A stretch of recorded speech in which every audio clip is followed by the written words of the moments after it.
नमो अरहन्ताणं नमो सिद्धाणं नमो आयर्याणं नमो उवज्यायाणं नमो लोये सौगसाहूणम्।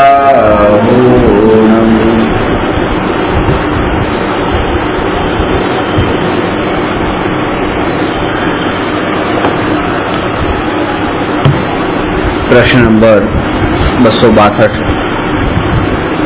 શું સમસ્ત એકાંતવાદી દર્શનોનો સમૂહ અનેકાંતવાદી જૈન દર્શન છે? સ્પષ્ટ કરો।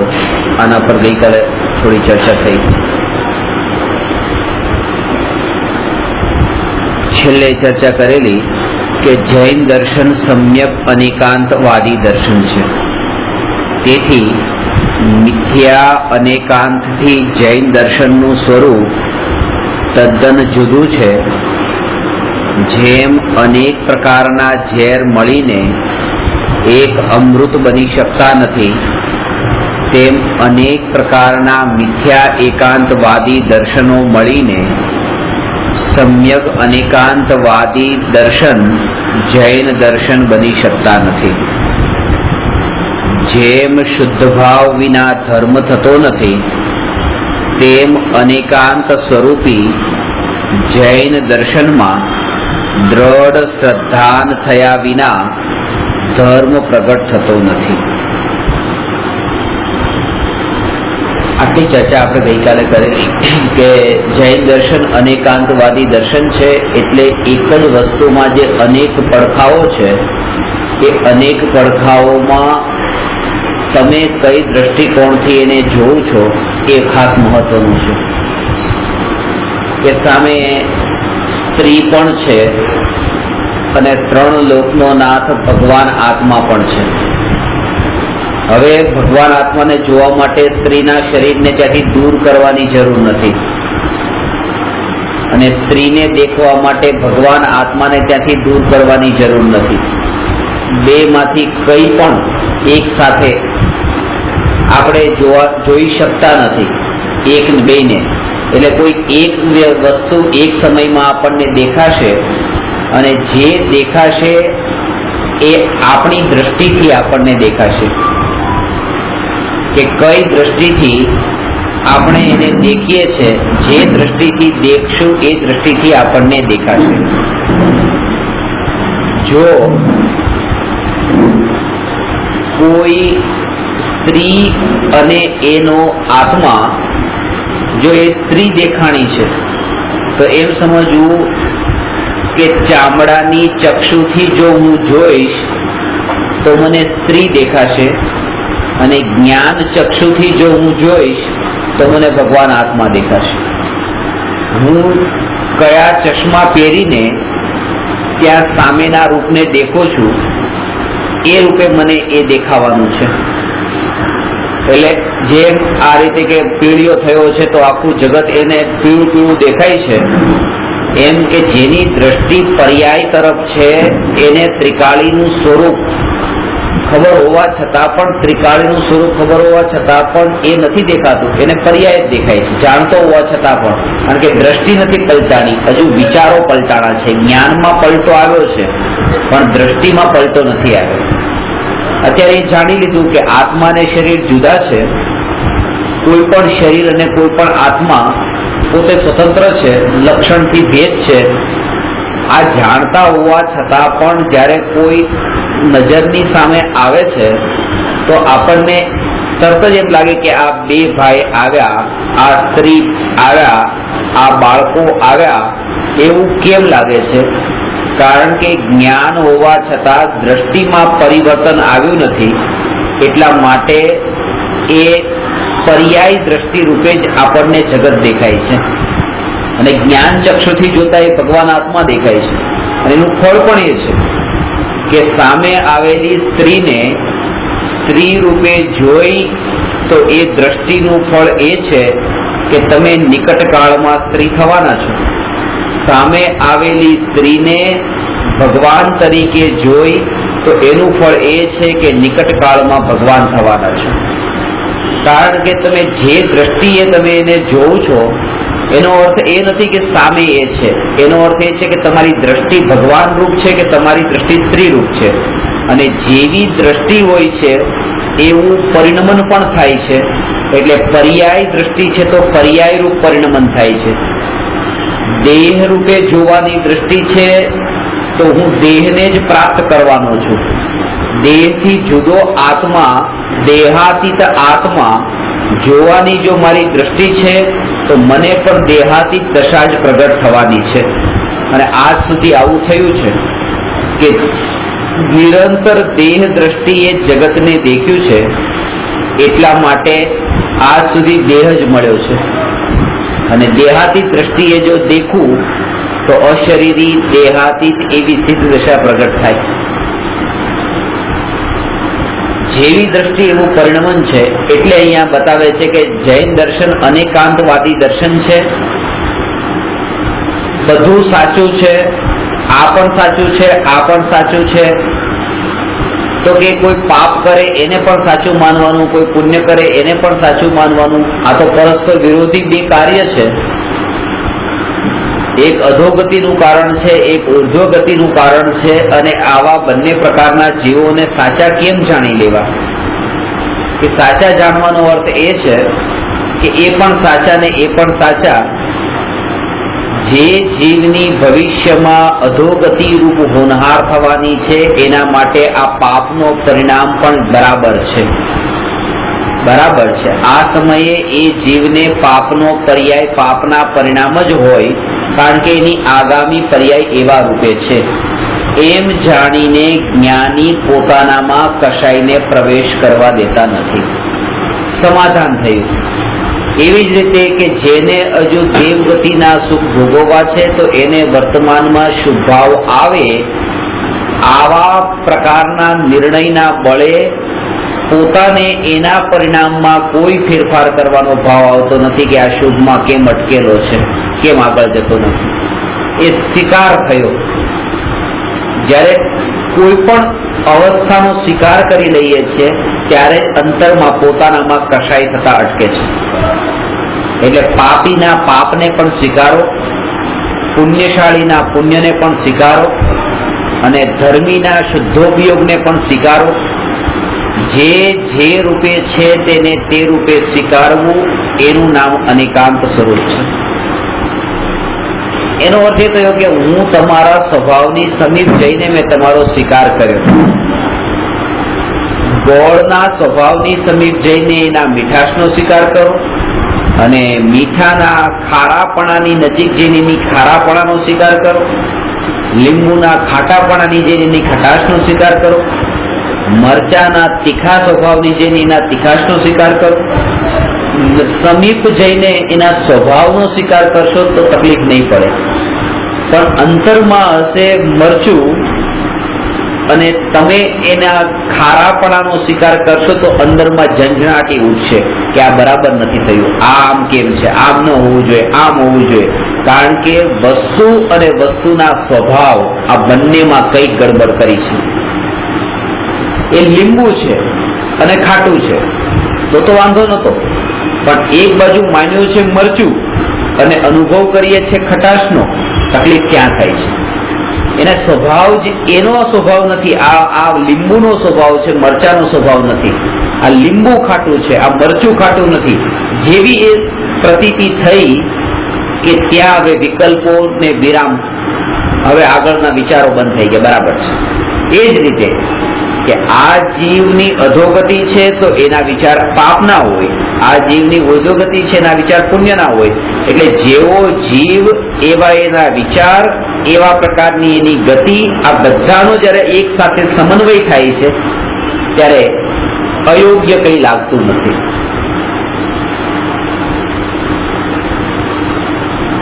જો તમે આ કાળના સ્વભાવની સમીપ જઈને પણ આ જગતને દેખો તો પણ અત્યારે આ બહુ ખોટું થઈ રહ્યું છે, બહુ ખોટું થઈ રહ્યું છે કે એટલો અત્યાચાર, એટલો પાપ, અને સાધારણ વ્યક્તિની વાત તો ગુરુપદે કે જે અહિંસા ઉપર પ્રવચન આપે એનું આખું જીવન હિંસામય છે.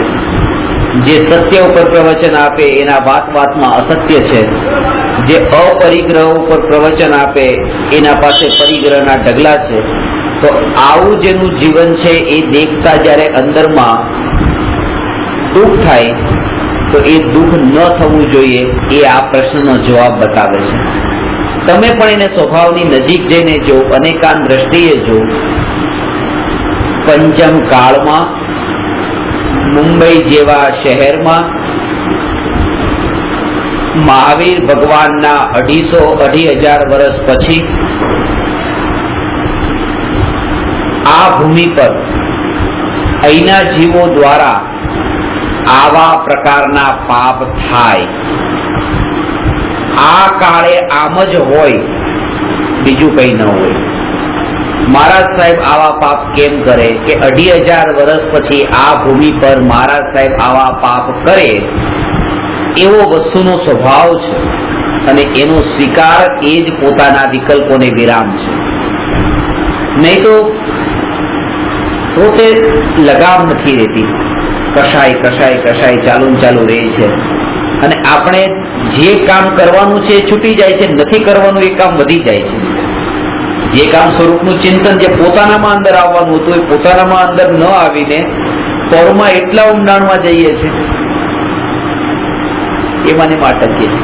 જેમ મેં તમને કીધું કે પેલા પૈસાને પ્રિન્ટ કરવાનું કામ હતું એટલે પૈસા છાપવાનું કામ હતું, પછી હવે પુસ્તકો છાપવાનું કામ શરૂ કર્યું દીક્ષા લીધા પછી, મહારાજ સાહેબ થયા પછી. પેલા છોકરાઓને સાચવવાનું કામ હતું, હવે શિષ્યોને સાચવવાનું કામ છે. એ છોકરામાં તો સંતોષ પણ મનાતો હતો કે 2 પછી ત્રીજો નથી કરવો, કારણ કે ત્યાં બોજ લાગતો હતો એટલે ત્રીજા છોકરામાં નથી જવું. આટલી મોંઘવારી છે ને, પોતે કમાઈને ખવડાવવાનું હોય તો 2 પછી ત્રીજો ન કરે, પણ આ 100 ને પોતે ક્યાં ખવડાવવાનું છે, તો સમાજ ખવડાવવાની છે. કરો 100 શિષ્ય પણ કરો, 150 પણ કરો, મર્યાદા ક્યાં છે? કારણ કે જવાબદારી પોતાની ઉપર શું છે એને સાચવવાની, કોઈ જવાબદારી નથી. શિષ્ય પ્રત્યેનું જે કર્તવ્ય છે કર્તવ્ય લાગતું નથી, બાકી ગુરુનું ઘણું કર્તવ્ય છે શિષ્ય પ્રત્યેનું. ગુરુ થતા જ નથી તો એટલે જ ના પડે છે કે હવે ગુરુ નથી.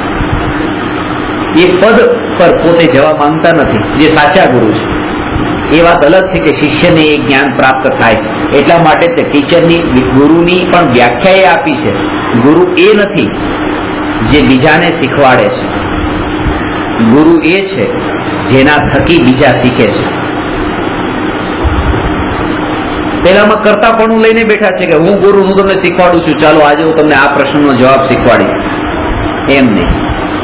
હવે 5 જણાને હું શીખવાડું છું, 5 જણાનો હું ગુરુ છું એમ નહીં, પણ આજના સ્વાધ્યાયથી જે 2 જણા આ વાતને સમજી ગયા બસ એનો હું ગુરુ, અને 3 જે નહીં સમજાય એનો ગુરુ નહીં. કારણ કે જેના થકી બીજો સમજે એ ગુરુ છે, અને જે સમજતો જ નથી એના માટે તો સામા વાળો પછી ગુરુ જ નથી. બહુ ઊંચું કર્તવ્ય છે. એટલે એનો સ્વીકાર ત્યારે થાય કે આ કાળમાં આમ જ હોય. અને જેમ મેં તમને કીધું કે એ ઘર પરિવાર પૈસા છોકરા છોડીને ઉપાશ્રય પુસ્તકો શિષ્યો આ સંઘ આ બધામાં અટક્યા. એ જ કંઈક હું તો એવું નથી કરતો ને કે હવે મેં દુકાન બંધ કરી, ઓફિસ બંધ કરી, સગાવાલાના સાથે વ્યવહાર કરવાનું બંધ કર્યું અને હવે હું મહારાજ સાહેબે આમ કર્યું, મહારાજ સાહેબે આમ કર્યું, સમાજમાં આમ થઈ રહ્યું છે, આ વિચાર મને સતાવતા નથી ને. જો આ વિચાર સતાવતા હોય તો હું પણ એમની જેમ જ તે એકમાંથી બીજામાં આવીને અટકી ગયો છું. મારે જવાનું હતું અંદર, કારણ કે મારી પાસે સમય એટલો હતો નહીં આ બધા બહારમાં અટકવાનો. એટલા માટે અંતરમાં જેને જવું છે એ આ બંનેમાંથી બહાર નીકળી જાય છે. હવે કે છે સમ્યક દ્રષ્ટિ જ્ઞાનીનું તલવારથી ગળું કાપી નાખવામાં આવે તો પણ તેમની શ્રદ્ધા વિતરાગી દેવ ગુરુ ધર્મ સિવાય રાગના પોષક સાધનોમાં સમર્પિત થતી નથી.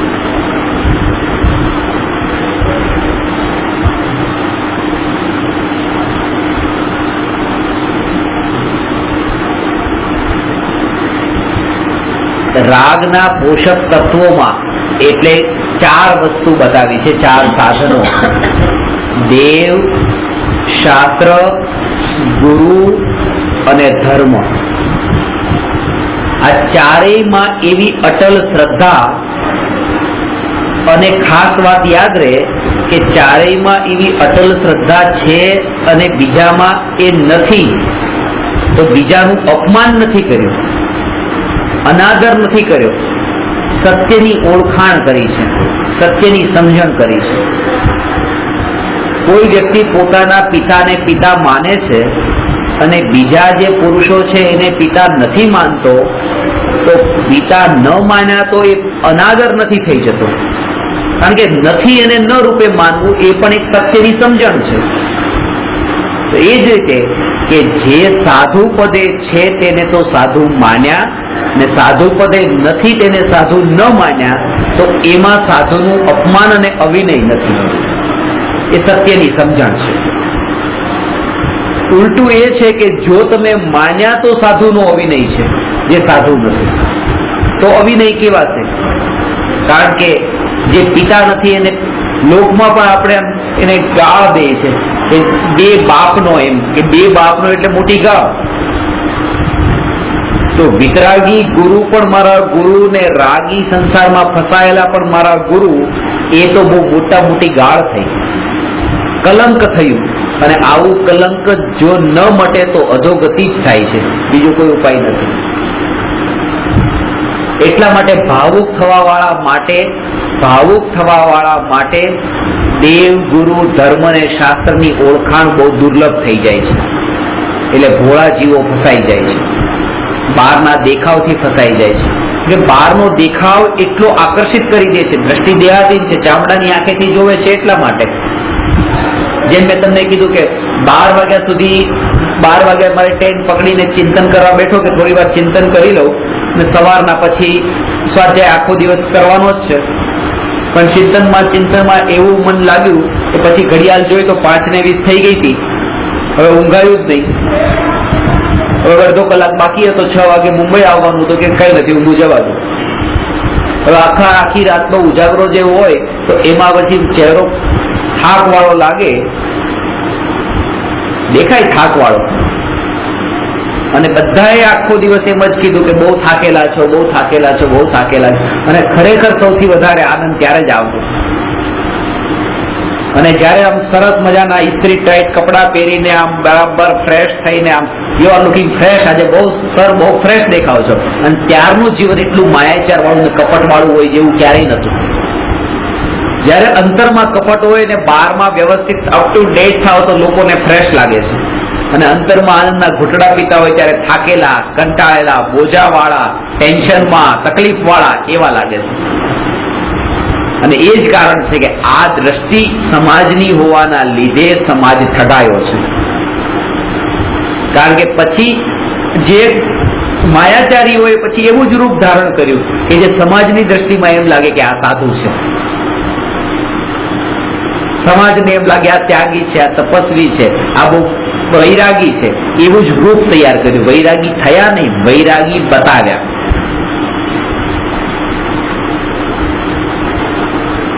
જે ધ્યેય હોવું જોઈએ સાધુનું પહેલું જ, એક ગ્રહસ્થ માટે પહેલું ધ્યેય સમ્યક દર્શન. જો કોઈ પૂછે કે તમે સાધર્મી છો તો સાધર્મીનું સામે શું દેખાય? સાધર્મીને સામે દેખાય સમ્યક દર્શન.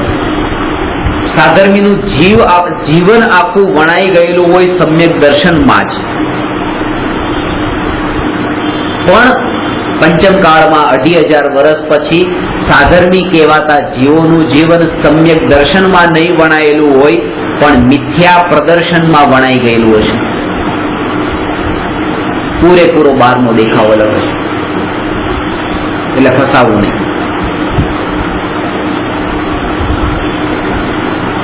અને એ જ રીતે એ જ કારણ છે કે જયારે તમારી સામે પછી એવી રીતે સારા કપડા પહેરેલો પણ કોઈ આવે છે તો તમે એને પછી પાપી પણ જોઈ લો છો. કે જે આમ વ્યવસ્થિત કપડા પહેર્યા, વ્યવસ્થિત સૂટ બૂટ ટાઈ પહેરીને તમે સીધો પહેલી નજર તમારી આંગળી ચીંધી દીધી તમે એની, જે મારા સગી ચિંતા હોય છે, આંગળી ચીંધી દે બસ, આ સીધો જવાનો નરકમાં જ જવાનો છે. જો તો ખરા એ જોતા જ તે બસ એ નરકમાં જવાનું છે. આ બહારનું ખાલી આગળ કપડા જ જોયા છે ત્યાં જ આંગળી સીધી એ નરકમાં જવાનો છે. પોતાને આ દશામાં સાધુ માન્યા છે એટલા માટે એને એ દશામાં પાપી માન્યો છે. પણ જેણે માન્યું કે આ કપડામાં ત્યાગ નથી તો એ પણ માને કે આવા કપડા તે ભોગ નથી. અંતરની પરિણતિ જે પરથી છૂટી પડી ગઈ અને સ્વભાવમાં એવી સ્થિર થઈ કે પરની વિસ્મૃતિ છે સહજ, એનું નામ ત્યાગ છે. અને જેટલી પરની સ્મૃતિ છે એટલો જ ભોગ છે. જેટલી સ્મૃતિ છે એટલો ભોગ છે. એટલે આ ક્ષણિક વસ્તુને છોડી દેવાનું નામ ત્યાગ નથી. જે પેલા 5 ઇન્દ્રિયના વિષયના ભોગ જે ક્ષણિક હતા એ ભોગવતા હતા અને છોડી દીધા, અને એનું ફળ શું મળવાનું છે? મહારાજ સાહેબ એ જ માને છે કે એને છોડી દેવાનું ફળ છે નિત્ય સુખની પ્રાપ્તિ. ક્ષણિક સુખ તમે છોડી દો તો તમને નિત્ય સુખ મળવાનું છે. આ એક ટાઈમના એ ભોજનનું સુખ, ક્ષણિક ભોગનું સુખ અને આ કુદરતી દ્રશ્યો દેખવાનું સુખ, આ બધું જે 5 ઇન્દ્રિયોથી ભોગવાતું સુખ એ ક્ષણિક સુખ છે, છોડો તો તમને નિત્ય એવું અનંત કાળ સુધી ટકી રહેવા વાળું સુખ મળશે. આવા પ્રવચન મહારાજ સાહેબ આપે, જ્ઞાની ન આપે. કારણ કે આવું હોય જ ન શકે. એક બાજુ ક્ષણિક સુખ છે, એ ક્ષણિક સુખને ભોગવતા હતા અને હવે ક્ષણિક સુખને ભોગવવાનું છોડ્યું, તો જે સુખને ભોગવવાનું છોડે, ક્ષણિકના સુખને ભોગવવાનું છોડે, તો એના ફળમાં એને ક્ષણિક સુખ જ મળે, એની સિવાય બીજું કંઈ ન મળે. ક્ષણિક સુખને ભોગવવાનું છોડે, અહીંયા 5 ઇન્દ્રિયના વિષયોના ક્ષણિક સુખને ભોગવવાનું છોડે, તો વધારે એને દેવગતિના ક્ષણિક સુખ મળે, એ સિવાય કંઈ ન મળે. નિત્ય સુખ નહીં મળી જાય. તો નિત્ય સુખ ક્યારે મળે? કે અહીંયા જે ત્રિકાળી ધ્રુવ એવા નિત્ય આત્મામાં સ્થિર થાય તો અહીંયા અનંતકાળ સુધી ટકાવવા વાળું નિત્ય સુખ મળે. ક્ષણિક ભોગને છોડવાથી નિત્ય સુખ નથી મળતું, નિત્ય આત્માના અનુભવથી નિત્ય સુખ મળે છે. એ નિત્યના આશ્રય નિત્ય સુખ મળે છે. ક્ષણિકને છોડવાથી નિત્ય કેમ મળે? અને બસ અહીંયા જ અટકી જવાય છે કે ક્ષણિકને છોડ્યું છે, નિત્યની કઈ ખબર નથી. ક્ષણિકને છોડ્યું છે, નિત્યની ખબર નથી. મારા સાહેબોના ટોળામાં પણ પૂછો કે આત્માનું સ્વરૂપ કેવું છે, એ ખબર નથી. પણ સંસારમાં સુખ નથી.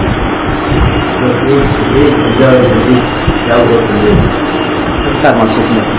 પણ ઘણી વખત એવો અહેસાસ પણ થઈ જાય છે કે ક્યાંક આ બધું છોડીને ખોટું તો નથી કર્યું ને. જ્યારે કોઈને એવી સરસ એવી BMW, મર્સિડીઝ કે ઓડી ગાડીમાંથી ઉતરતો જોયો ત્યારે એમ લાગ્યું કે ખરેખર આમાંય કંઈક સુખ છે. કોઈને પકવાનો ખાતો જોયો, કોઈને મહેલોમાં રહેતો જોયો, કોઈને પરદેશની યાત્રા કરતો બધું સાંભળ્યું. આવું બધું એમ લાગે છે કે ક્યાંક મેં ભૂલ તો નથી કરીને, અને શું કરે લાગે છે.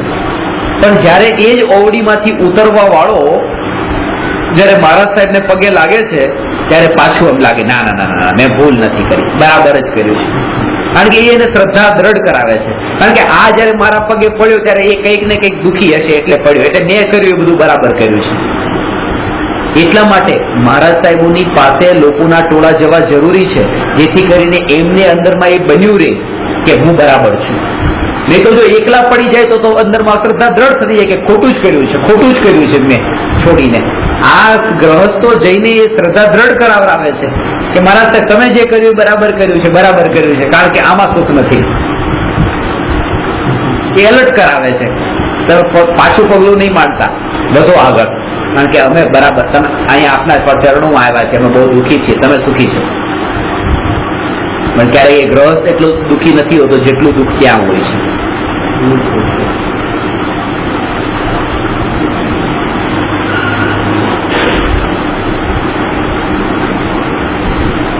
પોતાને બેસવાનું હોય છે આટલી જગ્યામાં, પણ આખા અપાશ્રયમાં ઝાડુ મારવું પડે છે.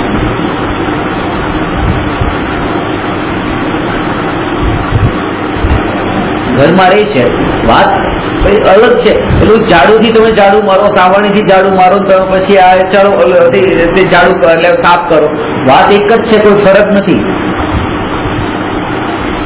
વૃત્તિ એ છે કે બધું સાફ રાખવું છે.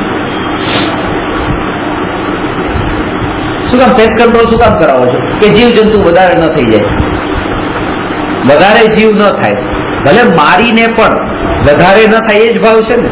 અહીંયા ભાવ શું હતો કે મારીને પણ વધારે ન થાય, મરવાના છે ને, વધારે નહીં થાય, મર્યાદા ન રહી.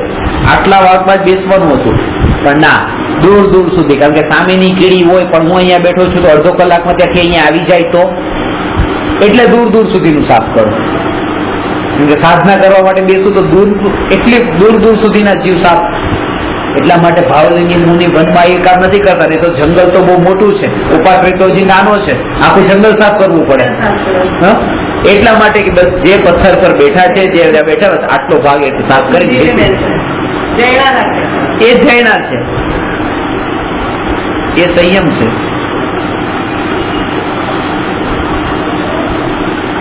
અયોગ્ય કઈ ન લાગે, બધું જ યોગ્ય છે એમ લાગે. અને એક વાત ખાસ, દ્રષ્ટિ છે એ ક્ષણિકમાં ન રહી જાય, કે દ્રષ્ટિ ક્ષણિકમાં રહી ગઈ. પેલા ક્ષણિકના ભોગ ઉપર દ્રષ્ટિ હતી, અને હવે ક્ષણિક છોડી દીધું છે એના ઉપર દ્રષ્ટિ છે. નિત્ય ઉપર આવ્યા જ નથી, નિત્યની ખબર જ નથી.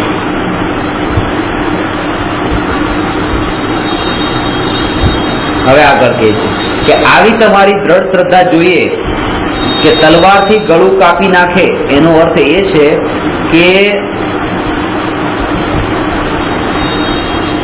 એક ભવનું પણ બલિદાન આપવું પડે તો પણ આપી દે, પણ અનંત ભવનું પરિભ્રમણ ન કરે. કારણ કે કુગુરુ કુદેવ કુધર્મમાં શ્રદ્ધા સ્થાપિત કરવી એટલે એ અનંત ભવનું પરિભ્રમણ છે.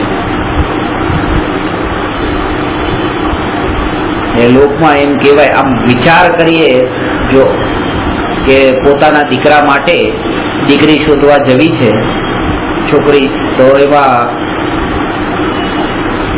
કેટલી છોકરી જોઈ પણ પસંદ પડતી નથી.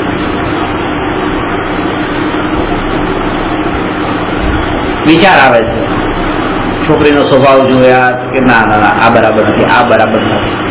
100 છોકરી જોઈ પણ 100 માંથી એક પસંદ નહીં આવે. એ શું કરી લો ને, હવે જે મળે કરી લો. 101 ની વયે નહીં જોતા કેવી છે, ઘણું જોઈ લીધું. ના, 101 ની પસંદ નહીં કરે. કે જો કોઈ જેવી તેવી ગમે એવી ભટકાઈ ગઈ તો મારા દીકરાની આખી જિંદગી બરબાદ કરી નાખશે. એક જિંદગી બરબાદ થવાનો ભય છે જો એવી કોઈ અયોગ્ય આવી ગઈ. અહીંયા એમ નથી લાગતું કે કોઈ અયોગ્ય ગુરુના ચરણોમાં માથું ઝુકાઈ ગયું તો એક જિંદગી નહીં, અનંત જિંદગી બરબાદ થશે જે આગામી ભવ. કારણ કે એવું મગજમાં ઠાંસીને ઘુસાવી દેશે કે જેથી કરીને એ ભવમાં સંસ્કાર બની જશે, બહાર નીકળવાનો કોઈ રસ્તો જ નહીં દેખાય.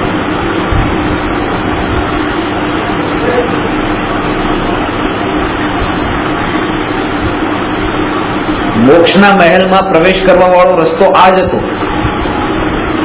મનુષ્ય ગતિમાં જ આ સંભાવના હતી અને ત્યાં જ વધારે ફસાયો. ભેદોમાં ગયો, વિશેષોમાં ગયો. એટલા માટે સ્વભાવમાં નહીં, જેમ કીધું ગોળના સ્વભાવને જોવે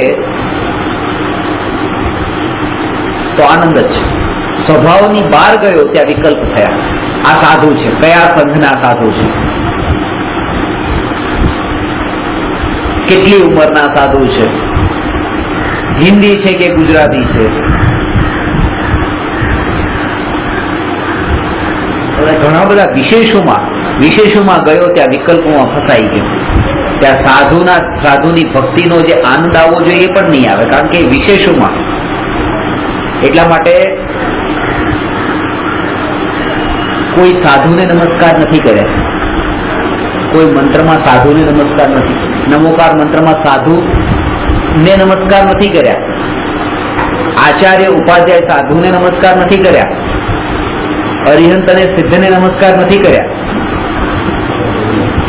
પદને નમસ્કાર કર્યા છે, એ પદને નમસ્કાર છે.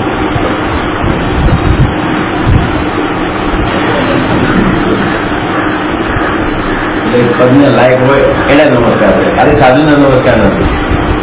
એ પદ પર જે બિરાજમાન હોય તે બધાને મારા નમસ્કાર. આપણે નમોકાર મંત્રમાં એમ જ કહીએ છીએ સાધુ પદ એટલે એક વ્યક્તિને ગુરુ તરીકે માન્યા. મેં તમને મારા ગુરુ તરીકે માની લીધા અને તમે અત્યારે સાધુ પદે છો અને ગુરુ તરીકે મેં તમને માન્યા.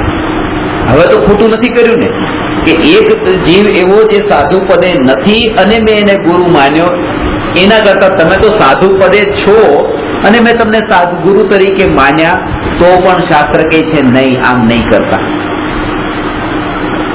કરતા. કારણ કે એમને ગુરુ તરીકે માન્યા અને પૂરી દ્રઢ શ્રદ્ધા રાખી. તમને જૈન દર્શનમાં શ્રદ્ધા થઈ, આત્મામાં શ્રદ્ધા થઈ, 3 લોક વિશ્વ બધા સ્વરૂપમાં શ્રદ્ધા થઈ, કારણ કે તમે એમને ગુરુ માન્યા છે. એમને જે વાત કહી છે સાચી લાગી છે. એવો ઉદય આવ્યો ગુરુનો કે એ ભ્રષ્ટ થઈ ગયા, નીચે પડી ગયા. તો તમારા જેટલા શ્રદ્ધાનો આખો જે મહેલ ઉભો હતો ને બધો જ નીચે. ગુરુ પર શ્રદ્ધા રાખવાથી ગુરુના ઉદય આવે તો પોતાની બધી શ્રદ્ધા જતી રહે છે. પણ ગુરુ પદ ઉપર શ્રદ્ધા રાખી હોય તો ગુરુ પદના કોઈ દિવસ પાપના ઉદય નથી આવતા. ગુરુ પદના ઉદય ન હોય, ગુરુના ઉદય હોય. સાધુ પદનો કોઈ દિવસ ઉદય ન આવે, સાધુઓના ઉદય આવે. એટલા માટે નમોકાર મંત્રમાં કોઈ પર્ટિક્યુલર એક સાધુને નમસ્કાર ન કરીને સાધુ પદને નમસ્કાર કર્યા કે જેનો ક્યારેય ઉદય આવવાનો નથી. સાધુ 6ઠા 7માંથી નીચે પડી શકે પણ સાધુ પદ તો 6ઠા 7માં જ રહે. જે પંચમ કાળના સાધુ એ સાધુ પદ પણ નીચે પાડી દીધું કે આને પણ સાધુ પદ કહેવાય એમ, 6ઠું 7મું ન હોય તોય.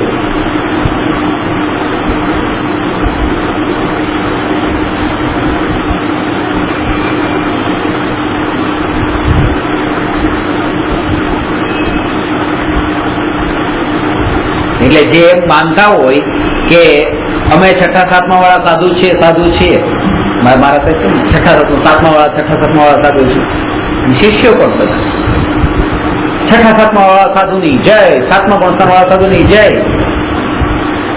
હું બેસી જાઉં સાથે બરાબર, 7મા ગુણસ્થાન વાળા સાધુની જય. તો ખોટી વાત ક્યાં છે? 7મા ગુણસ્થાન વાળા સાધુની જય એ જોઈ લે. જય કેમ ન હોય? જય હોય. કોને 7મા વાળા માનો છો એ અમારે નથી જોવું. 7મા વાળા સાધુની જય.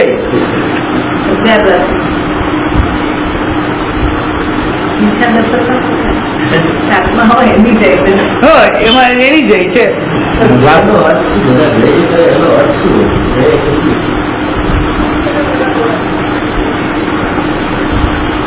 જયનો અર્થ છે તપ. આપી દેજો, સાચી વાત છે. જયવંત. જયવંત એટલે શું? હવે તમે સાંભળો. જય જિનેન્દ્ર.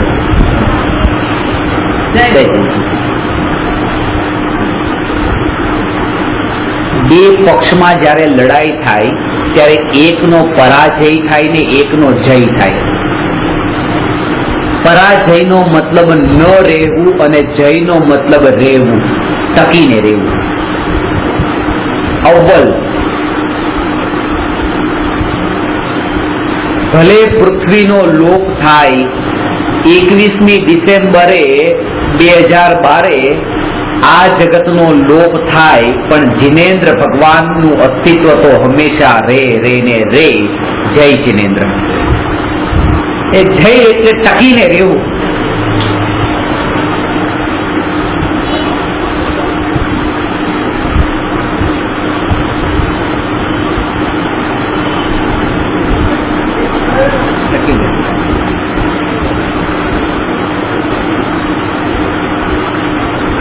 આનો અર્થ તો ખબર હોય જ જોઈએ, કારણ કે અમે તો ત્યાં અભ્યાસ કર્યો છે, જયપુરમાં અભ્યાસ કર્યો. જયનો મતલબ ખબર હોય.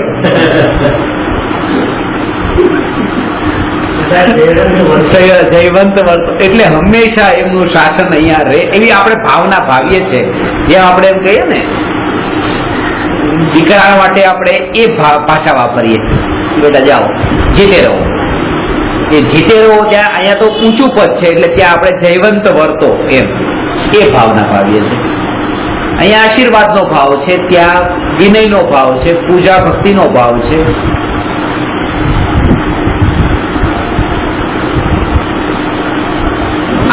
આવી શ્રદ્ધા ગુરુ તત્વ, દેવ, શાસ્ત્ર અને ધર્મ આ ચારેય પ્રત્યે હોય. જ્ઞાનીઓએ પણ જૈન દર્શનના સત્ય સ્વરૂપનું નિરૂપણ કરવાના હેતુપૂર્વક અન્ય દર્શનનું તર્ક, યુક્તિ તથા ન્યાય વડે નિરાકરણ કર્યું છે.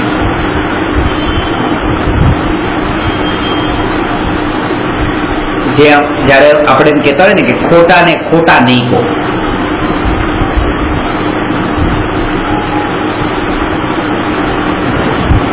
આવું જેનું આચરણ હોય એને મહારાજ સાહેબ ન કહેવાય, એને સાધુ ન કહેવાય, એને ગુરુ ન કહેવાય. આવું જેનું રૂપ બતાવવામાં આવતું હોય એને ભગવાન ન કહેવાય, સાચા દેવ ન કહેવાય. જે રાગ અને દ્વેષના પોષક છે, એક હાથમાં ત્રિશૂળ હોય, બાજુમાં પાર્વતી હોય, તો એને પરમાત્માનું સ્વરૂપ ન કહેવાય. કારણ કે પાર્વતી એ સિમ્બોલ છે લવનું અને ત્રિશૂળ સિમ્બોલ છે હેટનું. રાગ અને દ્વેષના સાધનો જ્યાં પ્રત્યક્ષ દેખાતા હોય તો પરમાત્માનું સ્વરૂપ આવું ન હોય. પરમાત્મા તો રાગ અને દ્વેષ બંનેના સાધનોને છોડીને એ વિતરાગ થયા એ સ્થિતિ.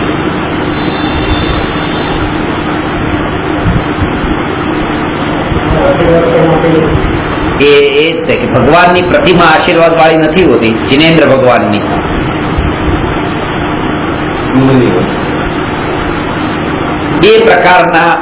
બે પ્રકારની મુદ્રા, બે હાથ જોડેલી મુદ્રા,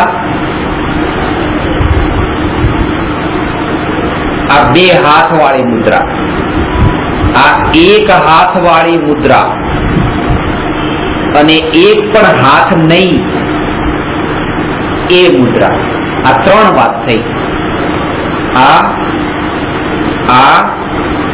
અને આ મુદ્રા શિષ્યની છે, આ મુદ્રા ગુરુની છે અને આ મુદ્રા ભગવાનની છે.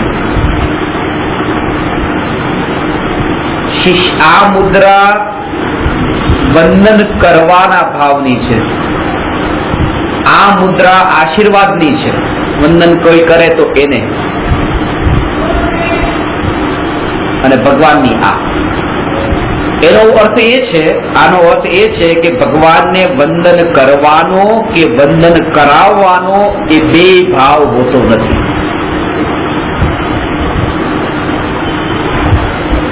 એટલા માટે ભગવાન એવો વિનય નથી કરતો. ભલે આત્મસિદ્ધિમાં લખેલો અર્થ તો અલગ છે કે જે સદગુરુ ઉપદેશથી પામ્યો કેવળ જ્ઞાન, ગુરુ રહ્યા છદમસ્ત પણ વિનય કરે ભગવાન. ભગવાન આવો વિનય નથી કરતા. તો કેવળ જ્ઞાનમાં જાણે છે ને, જે અમારા ભૂતકાળમાં ગુરુ હતા એ જાણ્યું. બાકી ત્યાં વંદ્યવંદક ભાવ નથી હોતો. તો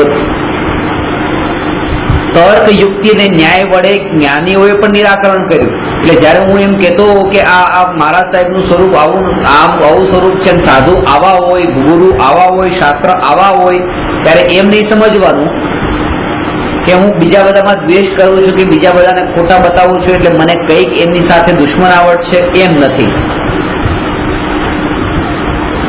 કરુણા બુદ્ધિથી જ્ઞાની એ વાતનો ભેદ કરીને સમજાવે છે કે અત્યારે તમે જે કંઈ કરો છો આ તમે એ કરો છો જે તમને જન્મથી મળ્યું છે, જેમાં તમે વિચાર તમારો નાખ્યો નથી, તમે કોઈ બુદ્ધિનો પ્રયોગ નથી કર્યો. એમાં બાપ દાદાએ તમને જે શીખવાડ્યું એ તમે કર્યું છે.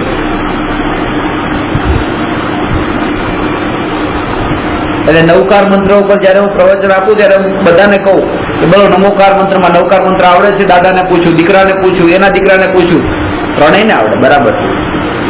પછી દીકરાને કીધું બોલ નવકાર મંત્ર કોણે શીખવાડ્યો? કે પપ્પાએ કે મમ્મીએ. એને પૂછ્યું બોલ નવકાર મંત્ર કોણે શીખવાડ્યો? પપ્પા કે મમ્મીએ. બહુ સરસ. હવે બોલ છોકરાને કીધું નવકાર મંત્રનો અર્થ બોલ. એ નથી ખબર. કેમ નથી ખબર? પપ્પાએ શીખવાડ્યો હતો. પપ્પાને પૂછ્યું બોલો નવકાર મંત્રનો અર્થ. કે નથી ખબર, કારણ કે પપ્પાએ શીખવાડ્યો હતો. દાદાને પૂછ્યું બોલો નવકાર મંત્રનો અર્થ. નથી ખબર. પરંપરાથી જે આવ્યું એને જ લીધું, જે ન આવ્યું એ છોડ્યું. કોઈ આણે વિચાર નહીં કર્યો કે એનો અર્થ શું, પપ્પાએ નહીં કર્યો. આ તો નજરની સામે પ્રત્યક્ષ આપણે સમજી શકીએ એવી વાત છે.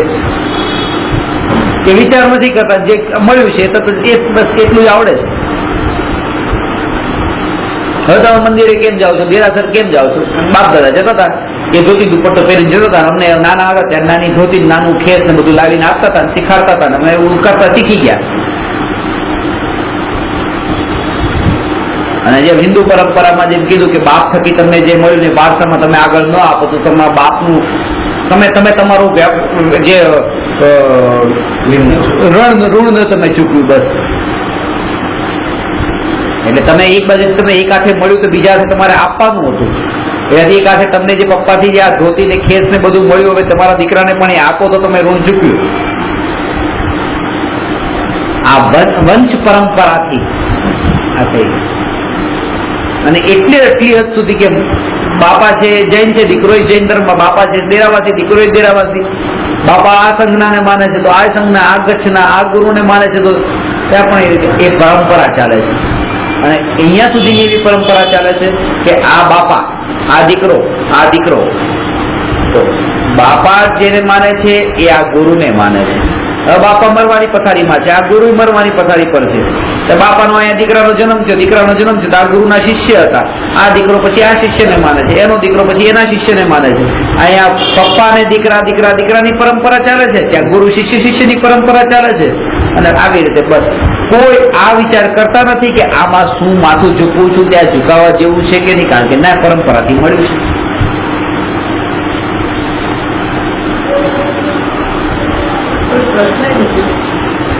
કોઈને જાણવું નથી ને, કોને પડી છે.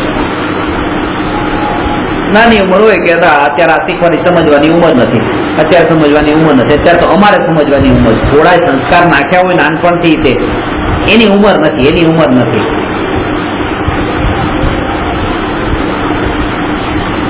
ઉંમર નથી. એક જગ્યાએ સ્વાધ્યાય ચાલતો હતો, 9 થી 10 નો રાતનો સ્વાધ્યાય ચાલે. 10 મિનિટ સ્વાધ્યાય પૂરો થયો ત્યાં ફોન આવ્યો, તમારા દીકરાને લઈ જાઓ કે અહીંયા બિલ્ડિંગ આગળ પડ્યો દારૂ પીને. કે સાહેબ કે આજે આપણે બંધ રાખવું પડશે હવે કે કોઈ નથી લેવા જાય તો કોઈ છે, કોણ જાય? બહુ પૈસો છે. લાગતું જ નથી કે આ સંસ્કારે એમને લાગે છે કે ના અમારે આ કરવાની ઉંમર આવી ગઈ છે, કે એ તો છોકરો છે ને.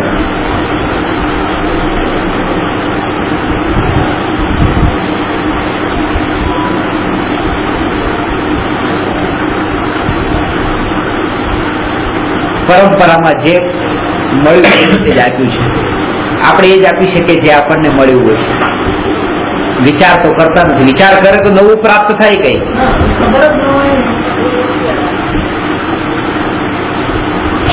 બીજા કેટલા એવા પણ ભાવ આવે, પરંપરા બદલાઈ જશે તો કોઈ પરંપરા તોડાય, બાપ દાદાનું અપમાન ન થાય કે એ આવું કરતા હતા ને આપણે આવું કરીએ. ઊંધો માર્ગ, અલગ માર્ગ, પોતાનો જુદો માર્ગ શરૂ કર્યો જે પેઢીઓથી ચાલતો આવતો હતો. તો આવું શા માટે, આવું કરવું શા માટે? અને એમાં જો એ વખતે જો ખોટો ઊંધો માર્ગ એમ લાગે કે ના આ માર્ગ પર નહીં, હવે અલગ માર્ગ ચાલુ કરવો છે ને ચાલુ કર્યા પછી તે માનો મહિના 2 મહિનામાં કોઈ એવું મોટું નુકસાન થઈ જાય ત્યારે તો પાકી શ્રદ્ધા જીતી જાય કે આ કઈક ખોટું કર્યું એટલે આવું થયું છે. હા, કે જો તમે આવું કેમ બંધ કરાવ્યું, પરંપરા ચાલતી હતી તો ચાલવા દેવી હતી ને, શું તમને ફરક પડતો હતો?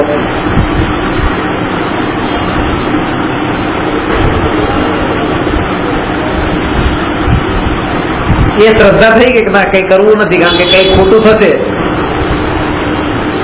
બધું એના ઉપર આવશે.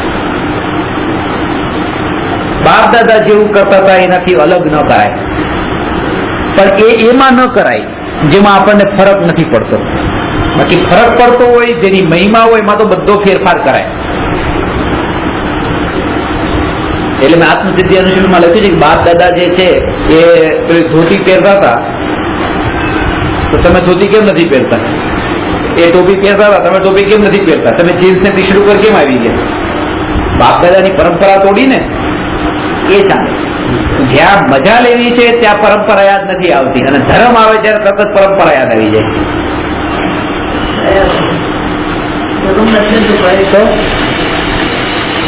બાપ દાદા બળદ ગાડીમાં જતા, ઘોડા ગાડીમાં જતા, તમે આ મોટર ગાડીમાં કેમ જાઓ? બદલાઈ ગયું આપણું. એટલે કે બાપ પેલા ધોતી પહેરતા ને, બાપ દાદા એક ધોતી પહેરતા, ધોતી હેઠે ચડ્ડો પહેરે. હવે કે આ નીચેની પેઢીમાં ધોતી નીકળી ગઈ, એકલો ચડ્ડો રહી ગયો, બધા બરમુડો પહેરીને હાફ પેન્ટ પહેરીને ફરતા હોય, એ બહાર પહેરે.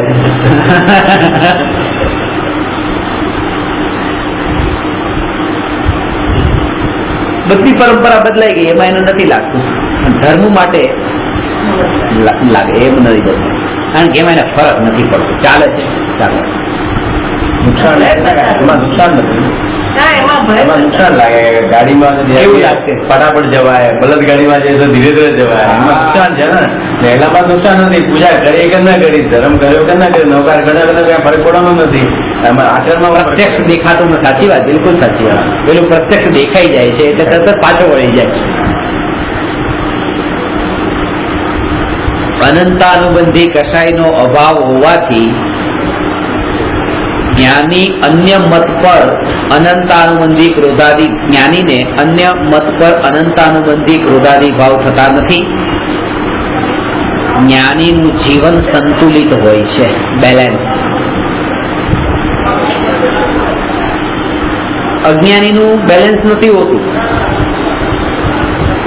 એને એમ કીધું ને કે ના તમારા દીકરામાં સારા પછી સંસ્કાર આપવા માટે જશે, એવા સંસ્કાર આપવાની વાત કરશે કે પછી ઝઘડા કરીને આવશે.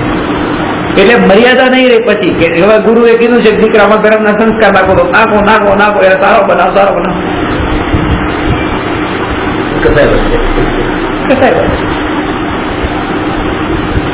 ત્યારે પછી પૂરેપૂરું એનું જ ધ્યાન રાખવા માટે છે, પછી પોતાનું ધ્યાન નહીં રહે કે પોતે. એક ડોક્ટર છે, ભાઈ કીધું મારો દીકરો સિગરેટ પીવે છે, હું મારી સામે નથી પીતો. તમે જયારે પ્રવચન આપતા હો ને ત્યારે તમારી સામે બેઠો હોય ને ત્યારે તમે એને કહી દેવું આમ ઇનડાયરેક્ટલી, એને એમ લાગવું ન જોઈએ કે મેં તમને કીધું છે. તો મારી તમે નથી કીધું, બાથરૂમમાં જઈને પી લે. એ રીતે આટલું રિસ્પેક્ટ કરે છે. સારા મારા સામે તો નથી પીતો, મારી સામે તો નથી પીતો. તું ઠીક છે, આવશે ત્યારે કહેશું કે રીતે. હવે વાત નીકળી એટલે બીડી સિગરેટ ની બધી વાત નીકળી કે પેલા તો ભાઈ એમ હતું કે તમાકુ ને બીડી લગતા હતા કે પીને से તમાકુ ખાने से कैंसर हो सकता है. હવે એવું નથી લગતા, હવે એમ લખે છે કે બીડી પીને તમાકુ ખાने से कैंसर होता है. પેલા હો સકતા હે માંથી હવે હોતા હે ઉપર આવી ગયા છે. અને બધાએ કીધું આવે ત્યાં કે માનો તમે કોઈ પણ માણિકચંદ છે તો માણિકચંદ માં પણ જેટલા મોટા અક્ષરે માણિકચંદ લખ્યું એટલા જ મોટા અક્ષરે લખવાનું કે આમાં કેન્સર થઈ શકે છે, હાનિકારક છે. જેટલા મોટા અક્ષરે બ્રાન્ડ નેમ હોય એટલા જ મોટા અક્ષરે એનું હાનિકારક એ લખવું જરૂરી છે. જો કે લખતા નથી પણ એ જરૂરી છે, કાયદો એવો છે. તો બધી વાત કરી એટલે છોકરા તો ખબર પડી કે પપ્પાની જ આ બધી છે. પપ્પાએ બધું ચાલુ કર્યું છે. સર તમે આટલું જો તમે સાચું ખેતા એટલે કોને કીધું બતાવો. જો હું તમારા પર પૂરી શ્રદ્ધા રાખીશ ને આજ કે બધું છોડી દેવા તૈયાર છું. સાચું કહી દો, આ બીડીનો ટોપિક કાઢવાનું, સિગરેટનો ટોપિક કાઢવાનું કીધું કોણે? હા, બાળકને જે ખોટું બોલાતું નથી કઈ દીધું કે પપ્પાએ કીધું હતું. પપ્પાએ કીધું હતું ને પેલા એમને કયો આવા અંદર રૂમમાં કેટલી દારૂની બોટલ પડી છે, પેલા કાઢે ઘરમાંથી બહાર. પપ્પા કે સાહેબ કે માફ કરજો પણ ક્યારેક ક્યારેક જ આવું પીવું છું, પણ ફરી રહી છે, ક્યારેક જ પીવું છું, શું થાય આમ તેમ જેવું નથી, નીકળો અહીંથી.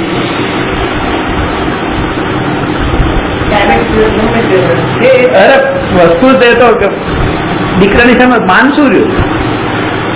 તરત પેલા સામે કહી દીધું કે તમે કે મારે બીડીની ક્યાં કરો, સિગરેટની તમે દારૂની બોતલો પેલા અંદર જવું ને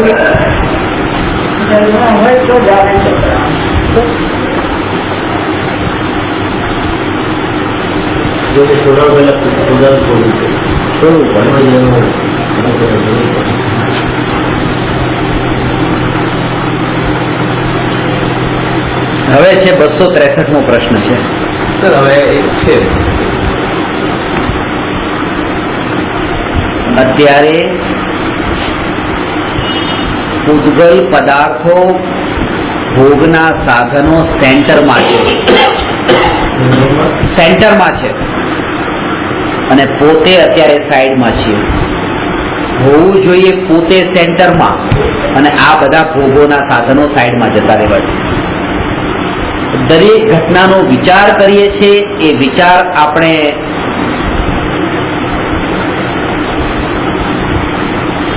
માપીએ છીએ, એ બધું ભૌતિક સાધનોથી જ માપીએ છીએ.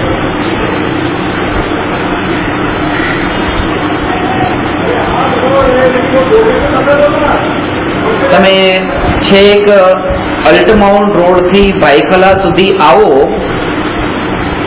અને તમને ખબર પડે કે અહીંયા ક્લાસ નથી, તો જવાનું આવવાનું આમે કેટલું નુકસાન થાય? ઓછામાં ઓછું અંદાજે ખાલી આમ કેટલાનું થાય? 70 રૂપિયા થાય. મેં ખાલી એટલું જ પૂછ્યું. આ વખતે તમે સમજો કે તમે અલ્ટમાઉન્ટ રોડ થી અહીંયા આવ્યા અને અહીંથી તમે ગયા અને ક્લાસ નતો તો કેટલું નુકસાન થાય? તરત તમે કીધું 2 કલાક નથી કીધું. તમે એમ નહીં કીધું કે 2 કલાકનું તત્વજ્ઞાન ન મળવાનું નુકસાન. 2 કલાક માટે આ પાપના વિકલ્પોમાં જવાનું નુકસાન. કોઈ એ નુકસાન નથી લાગતું. પહેલું એટલે આપણે કોઈ પણ જગ્યાએ જયારે માપ કરીએ છીએ ત્યારે પૈસાથી માપ કરીએ છીએ. એ માપ પહેલા બંધ થઈ જવું જોઈએ. વિકલ્પોથી માપો. હું તમને મળું છું ત્યારે મારા કેટલા ખિસ્સામાંથી જાય છે એમ નહીં, મને કેટલા વિકલ્પો વધે છે. હું તમને મળું છું ત્યારે તમારાથી મને લાભ કેટલો થાય છે એમ નહીં, મને વિકલ્પો કેટલા વધે છે. એટલા માટે અસોર્ટમેન્ટ, કોઈ મને આમ ઢગલો પણ આપી દે પણ મને ત્યાં વિકલ્પો વધે છે નહીં, અને કોઈ કઈ ના આપે પણ વિકલ્પો જો નથી વધતા, ત્યાં શાંતિ રહે છે, ધારા રહે છે, બરાબર છે. એટલે માપ કરવાનું છે વિકલ્પોથી, કે જ્યાં વિકલ્પો ને ખાસ એ કે જળના માટે ચેતનને દુઃખ ન પહોંચે. આપણે વસ્તુ આ જળ વસ્તુ છે, આ મારે જોતી છે, તમારે જોતી, તમારે રાખશે, મારે રાખશે, પણ મેં ખેંચીને લઈ લીધી.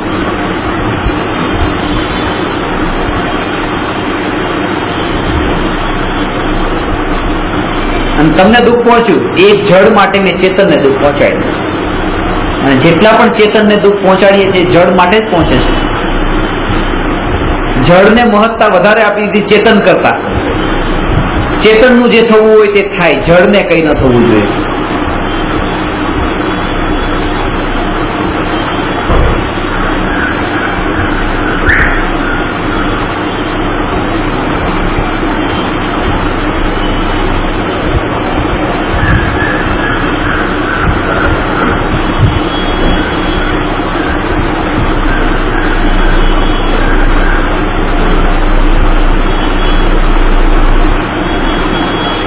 અજ્ઞાન છે ને, આંખ ઉપર અજ્ઞાનના પાટા બાંધેલા છે ને, એટલા માટે એ ખબર નથી પડતી કે કોનું કેટલું મૂલ્ય છે. માપ સીધું જ તે બસ દરેક વસ્તુમાં એમણે દાન આપ્યું.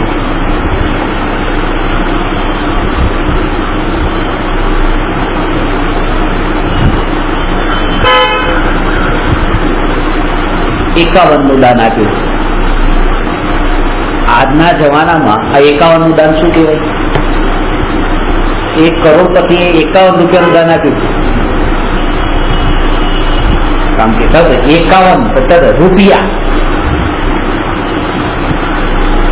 51 એટલે 51 રૂપિયા જ હોય.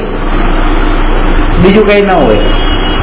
આપણે દાનની વાત ચાલતી હોય કે 51,000 આપ્યા, 11,000 આપ્યા, દાનમાં 11,000 આપ્યા, એટલે 11,000 સોના મોહર નહીં હોય, 11,000 આહાર દાન નહીં કરાવ્યું હોય, એ 11,000 રૂપિયાનું જ દાન કર્યું છે. કઈ પણ દાન કો, ત્યાગ કો, ખર્ચ કો, નુકસાન કો, લાભ કો, એ બધામાં સીધી જ વાત, પહેલી દ્રષ્ટિ પૈસો એ જોડી દીધું છે ને, એટલા માટે બીજો કોઈ વિચાર જ નથી આવતો.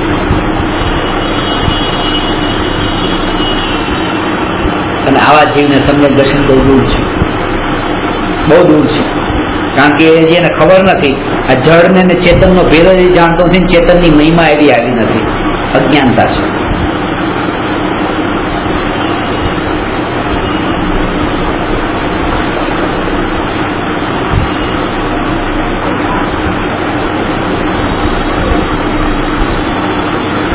એક શબ્દનો અર્થ આત્મા, પરમાત્મા, એ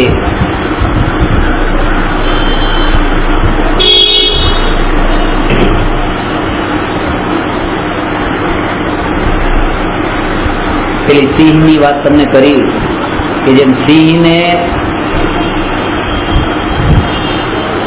બાળક છે રડતો તો મમ્મી ચૂપ કરાવે છે, ચૂપ થતો નથી. ચૂપ થઈ જા, ચૂપ થઈ જા, ચૂપ થઈ જા, ચૂપ થઈ જા, ચૂપ જ નથી થતો. નાની ઝૂંપડીમાં રહી છે,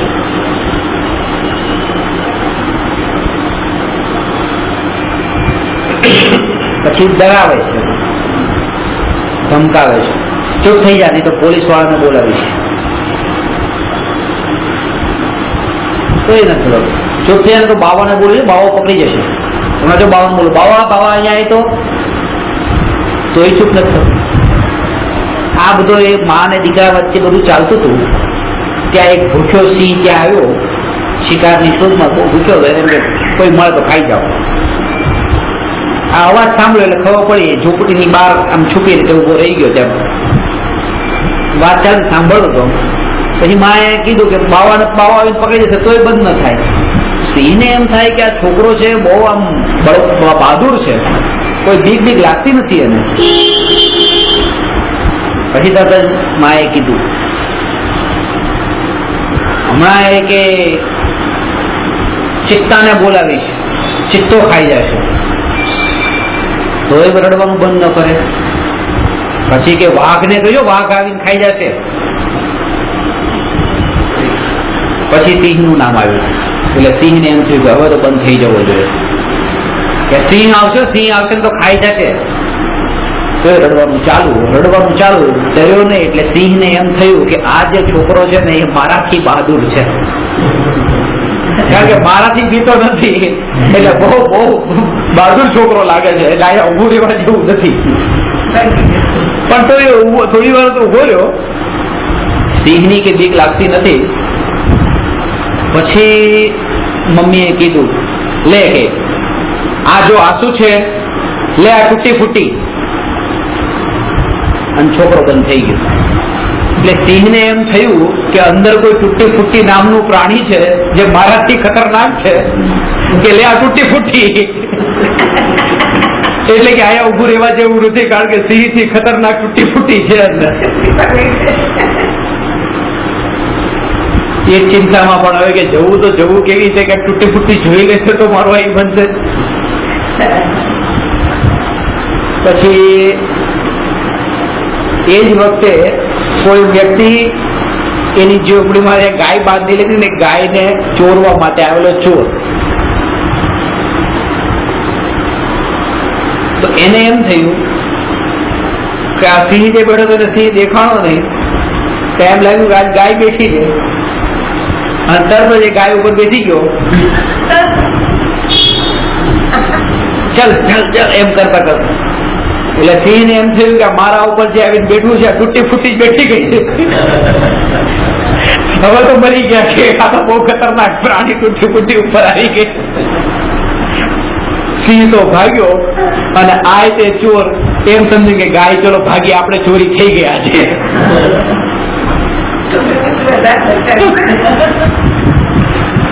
પણ સિંહ તો ઉભો રહેતો નથી, કારણ કે અને આને તે ઉભું રહેવું નતું કે જેટલા દૂર જવા એટલા દૂર જતા રહીએ, કે કારણ કે ગાય મળી ગઈ છે, આપણે તો ચોરી આજ થઈ ગઈ છે. પછી તો એક ઝાડ આગળ જઈને સિંહ ઉભો રહે છે. હવે શું કરવું, હવે શું કરવું, આ હવે તૂટી ફૂટી ઉતરી જાય તો સારું ઉપરથી. ત્યાં સવાર પડવા લાગી, ધીરે ધીરે અજવાળું થયું, એટલે આને ગાયની બદલે થોડો સિંહ દેખાતો થઈ ગયો. ત્યાં તો મરી ગયા, ક્યાં તો કે હવે ખોટી જગ્યાએ હવે કરવું શું. ધીરે ધીરે કરીને પછી એને તો ઝાડની એવી ડાળ જે હતી, ડાળ એવી પકડી અને સીધો ઉપર ચડ્યો. આ બાજુ સિંહ ને શાંતિ લાગી, હા તૂટી ફૂટી ગઈ. આ બાજુ આગળ શાંતિ લાગી, સિંહ થી છૂટું. એ આખી કથાનો સાર છેલ્લે એ બતાવ્યો હતો. એક શબ્દ છે તૂટી ફૂટી. એ તૂટી ફૂટી કોને કહેવાય એનું જ્ઞાન ન હોવું, એ અજ્ઞાન. જો આટલું કષ્ટ ને આટલું દુઃખ આપનારું હોય તો વિચાર કરો. એક આ શબ્દ એક ખાવાની એક વસ્તુ છે, એક આનું એક શબ્દનું અજ્ઞાન જો આટલું કષ્ટદાયક હોય તો એ અજ્ઞાનતા કે જે સાધુ કોને કહેવાય, પરમાત્મા, આત્મા, ધર્મ, શાસ્ત્ર, ગુરુ, આનો અર્થ જેને ખબર ન હોય એને કેવા કષ્ટમાંથી નીકળવું પડે, કેટલા કેટલા કષ્ટ સહેવા પડે એનું અનુમાન કરી શકાય. લૌકિક શબ્દોનું પણ અજ્ઞાન આટલું કષ્ટદાયક હોય તો અલૌકિક એવા ધાર્મિક શબ્દોના અજ્ઞાન એ કેટલા ખાઈમાં નાખવા વાળા છે, જે આ સ્થિતિ અત્યારે છે. એ અજ્ઞાનમાં પડીને જાણતા નથી, જાણવાનો પ્રયાસ પણ કરતા નથી. જે માનીએ છે સાચું છે, આમ જ બરાબર છે. એ ભય અંદરમાં સતાવતો હોય છે. સાધુનો અનાદર ન થઈ જવો જોઈએ, અનાદર ન થઈ જવો જોઈએ એવો ભય સતાવતો. મેં તો મરવાનો ભય છે બધાને, કે હું મરી જઈશ. ભગવાન કાલે ભગવાન નીકળી ગયા તો આપણે મરી જઈએ. ભય એ છે કે મરવાનો છે બસ, બીજું એને સાધુ મહાત્માને સાધુ જો માનીએ તો કાલે સાધુ રિયલમાં નીકળી ગયા હું મરી જઈશ કે બધા દર્દ મરવાનો છે. જેને મરવાનો છે ને એ બધાને માનતો કરે, એને બી પાસે જાય, એને પાસે બી જાય, આ ડોક્ટર પાસે ગયા, ડોક્ટર પડતું છે. એટલે આ બધા ઠેકાણા કરે, ભય મરવાનો છે. પૈસા કેટલાય છે પણ ડરતો છે મરવાનો છે. એટલે ક્યાંય ક્યાંક ગોચ્યા કરે, મરકડીમાંથી જાય તો ત્યાં જ જાય, ને ઘોડાગાડી વાળો ભાઈ ત્યાં જ જાય તો ત્યાં જ મરવાનો ડર. એટલે અંગ્રેજી ફિલોસોફરનું વાક્ય હતું, બહુ માર્મિક હતું. એનું હિન્દી અનુવાદ એ હતો કે હમ તો ઉનસે ડરતે हैं जो मौत से नहीं डरते हैं, क्योंकि मौत से जो नहीं डरते हैं वे तो कोई ज्ञानी होते हैं और हम तो ज्ञानियों से डरते हैं, अज्ञानियों से नहीं डरते.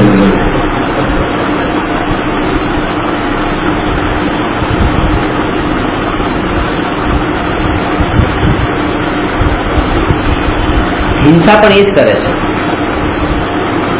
બીજાને મારે કોણ? બીજાને મારે કોણ? જેને જીવવું છે. જેને જીવવું છે એ મારે છે, જેને જીવવું નથી એ મારતો નથી. અહીંયા હું છું અને એક સાપ છે, રૂમ બંધ છે. હવે હું સાપને મારું તો કેમ મારું, શું કામ મારું? સાપને કોણ મારે? જેને જીવવું હોય, જેને મરવું ન હોય. જેના અંદર જીવવાની ઈચ્છા છે એનામાં જ બીજાને મારવાની ઈચ્છા છે. મારે એ જ જેને જીવવું છે. વાઘ આવ્યા, સિંહ આવ્યા, કોઈ પણ પ્રાણીઓ આવ્યા, વીછી આવ્યો, કોઈ પણ, એને મારવાનો ભાવ એને જ આવશે જેને મરવું નથી. જે પોતે જીવવા માંગે છે એ બીજાને મારે છે, અને જે મરવા માંગે છે એ પોતાને મારે છે, સુસાઇડ કરીને. અને જ્ઞાની એ છે જે જીવવા પણ માંગતા નથી ને મરવા પણ માંગતા નથી. એટલા માટે જ્ઞાની બીજાને પણ મારતા નથી ને પોતાને પણ મારતા નથી. એનું નામ છે સમાધિ, સહજ ભાવ. જેમ થાય તેમ જ્ઞાતા દ્રષ્ટા ભાવે દેખશું, દેખવું ને જાણવું. આ એક કાર્ય થઈ ગયું, બસ દેખવું ને જાણવું, એ સિવાય. એટલે એ કહેવા જે કીધું કે પ્રલય થાય, ભૂકંપ થાય, કઈ પણ, તો શું કરીએ, શું કરશું?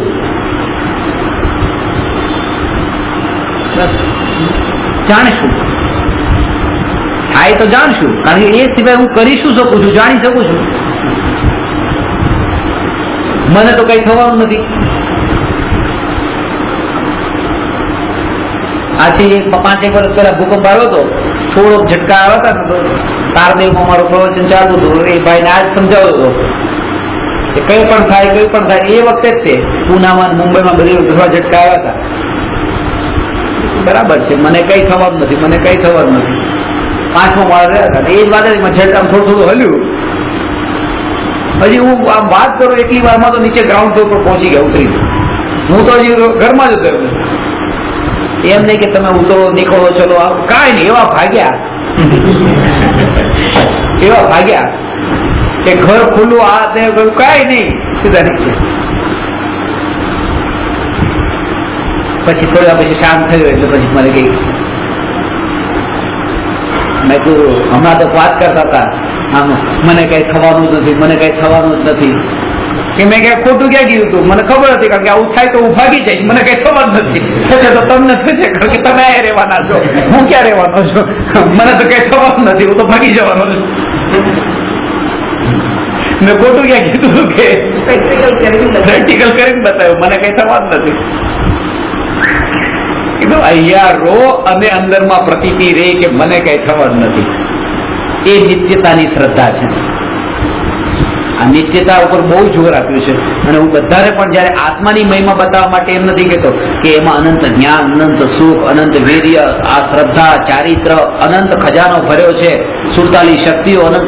એ બધી વાત પછી પહેલી જ વાત નિત્ય છે. એટલા માટે મેં ક્ષણિકના બોધની સાથે નિત્યનો અનુભવ લખ્યો. બીજા ઘણા વિશેષણો આપી શકતા હતા, પણ નિત્યનો અનુભવ. કારણ કે એ વાત જ, એ નિત્યતા એવી વસ્તુ છે કે જે મહિમા લાવે એવી છે. એટલા માટે કૃપાળુદેવે પણ આત્મસિદ્ધિમાં એ જ બતાવ્યું. પહેલા આત્મા છે બતાવ્યું, પછી એ કેવો છે? બસ એ નિત્ય છે, બીજી કોઈ વાત નહીં. આત્મા છે, આત્મા નિત્ય છે.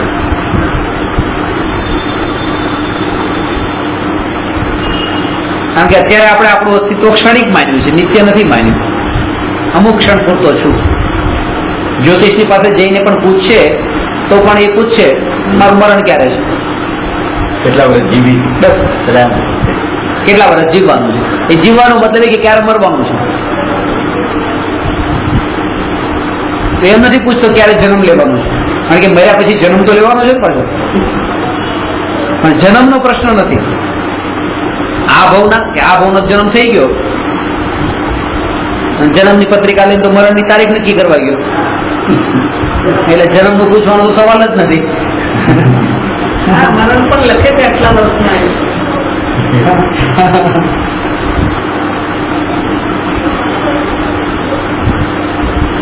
ખબર પડે ને એટલા વર્ષ પછી આપણે મરવાનું છે તો પહેલાથી પ્લાનિંગ કરીએ. એ મોક્ષનું પણ પૂછતો નથી. મોક્ષ ક્યારે જવાનું છે, મરવાનું પૂછે છે. એનું કારણ એ છે, અને મેં વિચાર કર્યો કે આવું કેમ થાય. વધારે 4 સમયમાં એનો આવતા ભાવમાં જન્મ થઈ જવાનો છે. વધારે અહીંથી મર્યા પછી 4 સમયમાં એને પોતાના અસ્તિત્વની શ્રદ્ધા આ ભાવ પૂરતી છે. એટલા માટે એનો પ્રશ્ન પણ આ ભાવ પૂરતો છે. આવતા ભાવના જન્મ વાળો પ્રશ્ન નથી, આ ભાવના મરણ સુધીનો પ્રશ્ન છે. કારણ કે એને અસ્તિત્વ પોતાનું અહીંનું મરણ સુધીનું માન્યું છે, એની આગળ માન્યું નથી. કેમ કે અહીંયા મર્યો પછી તો આવતા 4 સમય પછી હું રહેવાનો ક્યાં છું? એક સમય પછી પણ નથી રહેવાનો મર્યા પછી. તો પ્રશ્ન થાય કેવી રીતે કે હવે મારો જન્મ ક્યાં થશે ને શું થશે?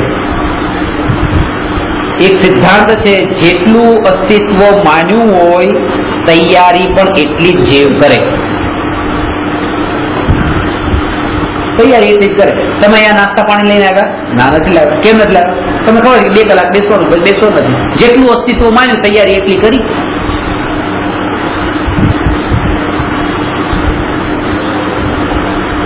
એટલા માટે જે છોકરા મોટા થાય, મારા સાહેબ કે બેટા તો લગ્ન કરી લે, એના નથી કરવા કે તને ખવડાવીને પીવડાવીને કોણ તારું ધ્યાન કોણ રાખશે? એ તમે છો ને. કારણ કે બેટા અમે નહીં રહીએ, અમે તો મરી જશું પછી. હા, એ વિચાર કર્યો કે પછી કોણ કરશે? પછી પપ્પા અમે કીધું તારા લગ્ન કરી દે, તારી પત્ની તારું ધ્યાન રાખશે, અને ગઠફળમાં તારું સેવા ચાકરી તારી કોણ કરશે? લગ્ન કરી લીધા. પછી વિચાર આવ્યો કે ગરડો થઈ ત્યારે પત્ની ગરડી તો થશે, એ વિચાર મોટા ભાગે પછી જ આવે. પેલા આવી સમજમાં આવી જાય કે ત્યારે એ ગરડી થશે તો ક્યારેક એવું ન બને કે મારે એની સેવા ચાકરી કરવી પડે. હું તો એને સેવા ચાકરી કરવા લઈ આવ્યો તો મારું ધ્યાન રાખશે ગડપણમાં. તો ગડપણમાં મારું ધ્યાન કોણ રાખશે? લાવ, છોકરા હશે તો છોકરા ધ્યાન રાખે, છોકરા થયા એ હશે તો સાચો છે. ત્યાં પાછો વિચાર આવ્યો કરે આ પંચમ કાળ છે, કલયુગ છે, કલયુગના છોકરા મા બાપને સાચવે ન સાચવે, લાવ થોડું બેંક બેલેન્સ કરી લો. એટલે મોટા મોટા ગરડાનો હોય છે ઉપદેશ એ જ હોય, બેંક બેલેન્સ કરી લેજો. તમારો ઉપદેશ ઘણી વાર હોય છે મારા માટે, બેંક બેલેન્સ કરી લેજો, બેંક બેલેન્સ કરી લેજો. બસ કોઈની પાસે હાથ ન ફેલાવવો પડે. એટલે એ કર્યું, બધું સિક્યોરિટી પૂરેપૂરી કરી. કેમ કરી? કારણ કે અસ્તિત્વ માન્યું છે હું રહેવાનું છું ગડપણ સુધી.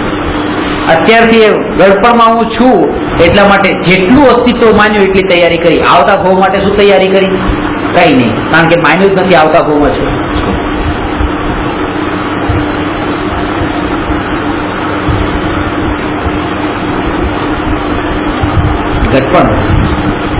ગડપણ ગમે છે?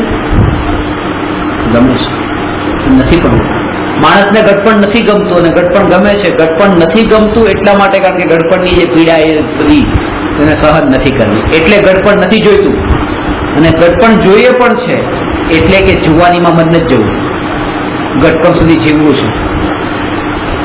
છે એટલે જોઈએ છે, લાંબુ જીવન જોઈએ છે. બહુ ચાલાક છે, બહુ સમજદાર છે. બેલેન્સ કરીને આટલું તો આમ હોવું જોઈએ, પછી આમ ન જોઈએ, આવું હોવું જોઈએ, આમ ન હોવું જોઈએ. અંદરમાં વૃત્તિઓ એવી એવી ઉઠતી હોય છે અને જે હું જોવા માંગુ છું એવું ત્યાં હોવું જોઈએ, એમ નહીં કે જેવું હોય એવું હું જોઈ લઈશ.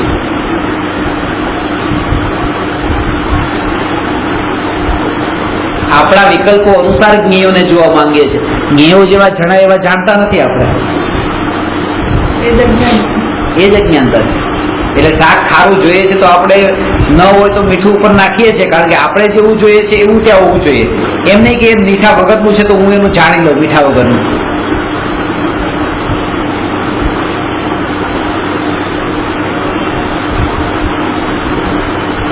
અમારા ગુરુજી કહેતા કે મુંબઈ થી અમદાવાદ જાઓ છો, રાત્રે ટ્રેન છે અને 10 વાગે બેઠા, સવારે 6 વાગે અમદાવાદ પહોંચવાના છો, બસ પાક્કું છે પહોંચી જશો 6 વાગે. તોય તમે તમારી સાથે થેલામાં ખાખરા ને આન તે બધું નાખીને જાઓ છો. શું કામ? નાસ્તો શું કામ? કે હા લઈ જાઓ એટલા માટે. કદાચ ટ્રેન 2 કલાક મોડી પડી તો 2 કલાક મોડી પડે કઈ મરી નથી જવાના, તો એ કે બધો નાસ્તા પાણી બધું લઈ જશે. અને 200 વખત એ ટ્રેનમાં ગયો છું, એકેય વખત મોડી નથી પડી, પણ 200 મેં એકની વાર જશે ને તો ખાખરા છે થેલીમાં કે કદાચ આજ મોડી પડી જાય તો. સિક્યોરિટી કેટલી, તૈયારી કેટલી કરે છે, કારણ કે આવતા ભાવ માટેની આ ભાથું નથી બાંધતો, એનું ભાથું બાંધીને જાય છે.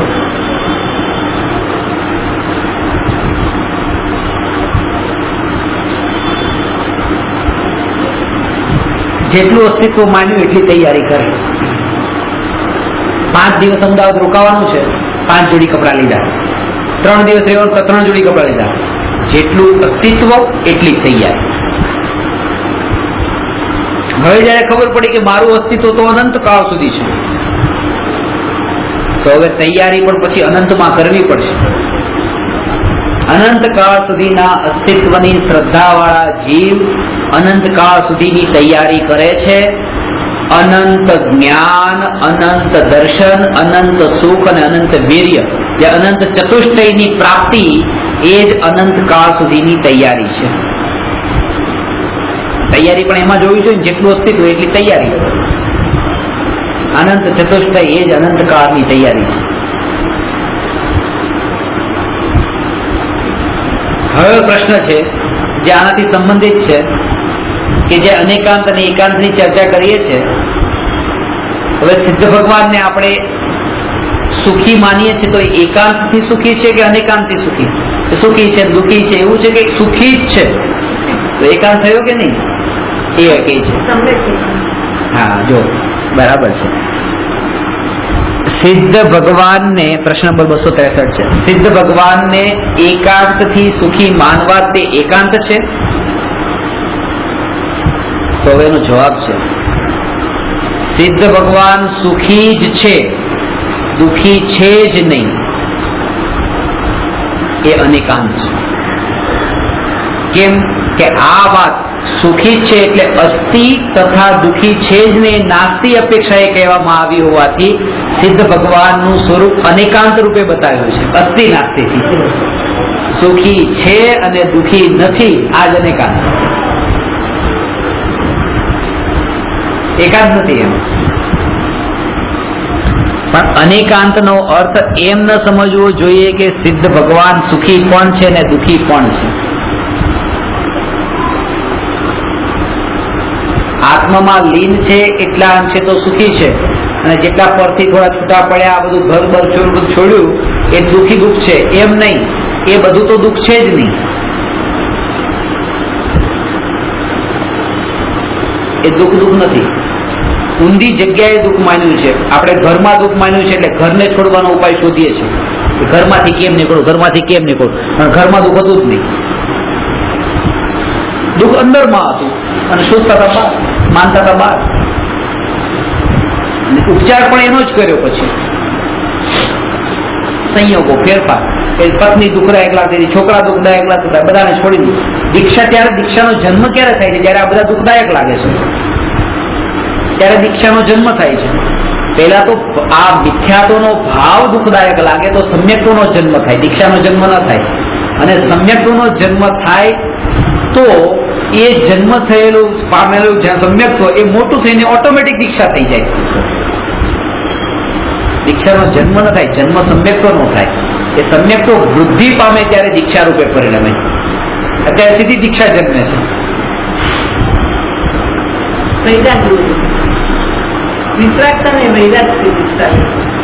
વૈરાગ્ય નથી, વૈરાગ્ય નથી, ભાવુકતા છે.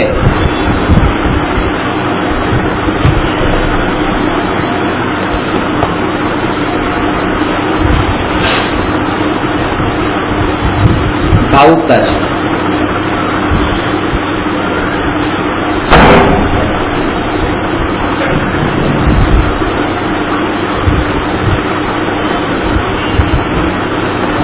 એક મહારાજ સાહેબને ભણાવતો હતો ને, એમનો પોતાનો પર્સનલ કિસ્સો મને બતાવ્યો.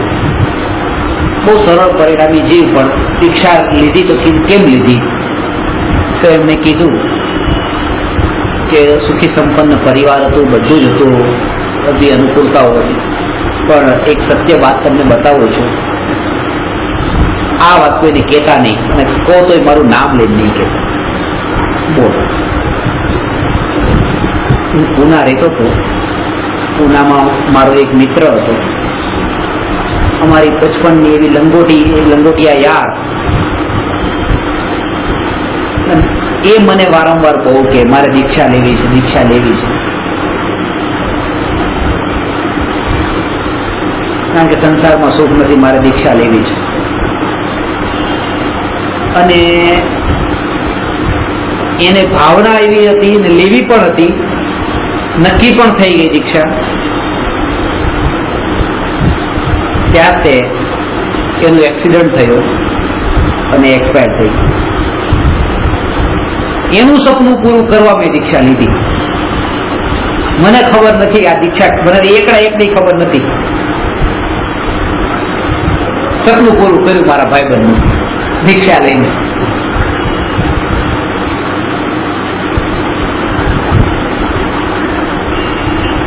મોક્ષમાર્ગ પ્રકાશક કહે છે, સમ્યક દર્શન પ્રગટે, ઉદાસીન ભાવ પ્રગટે, જગતથી વૈરાગ્ય પ્રગટે, અંતરમાં આનંદના ઘૂંટડા પીવાતા હોય અને શરીરમાં 22 પરિસર 28 મૂળગુણને સહન કરવાની પાળવાની શક્તિ હોય, ત્યારે એ જીવ મુનિ ધર્મનું પાલન કરવા માટે પાત્ર છે. થઈ જાય એમ જરૂરી નથી, પાત્રતા આટલી છે. પાળે છે અત્યારે, કેટલાય વર્ષોથી પાળે છે. હવે તો કરે છે, ભણે છે. ક્યારેક ક્યારેક મને બોલાવે તો ભણે. પણ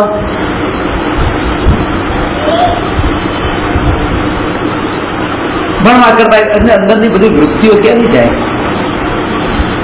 કે મારા માટે ગિફ્ટ લાવીને રાખી હોય કે લો આ ગિફ્ટ છે, શો પીસ હોય, કઈ આવા હોય આ હોય. મારા ઘરમાં ક્યાં છે? તમે પરિગ્રહના છોડવા વાળા મારા ઘરમાં શો પીસ આપો, મને ના કર. મને શો પીસ બધા મારા ઘરમાંથી બહાર કાઢું છું, શો કાઢી આ કીધું નહીં, આવું બધું નહીં કરો.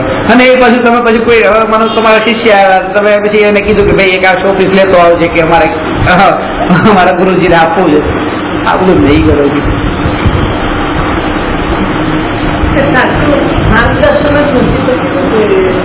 હા તો કે તમારો બર્થડે આવે, હેપી બર્થડે એમ કે. તમે પણ ગઈ વખતે ભૂલી ગયા હતા, તમે મારા બર્થડે વિશ નતું કર્યું. હું તો રાહ જોતો હતો કે 3-4 નંબર તો તમને આપ્યા હતા, 3-4 નંબર પર ફોન કરે, ફોન કર્યો નહીં.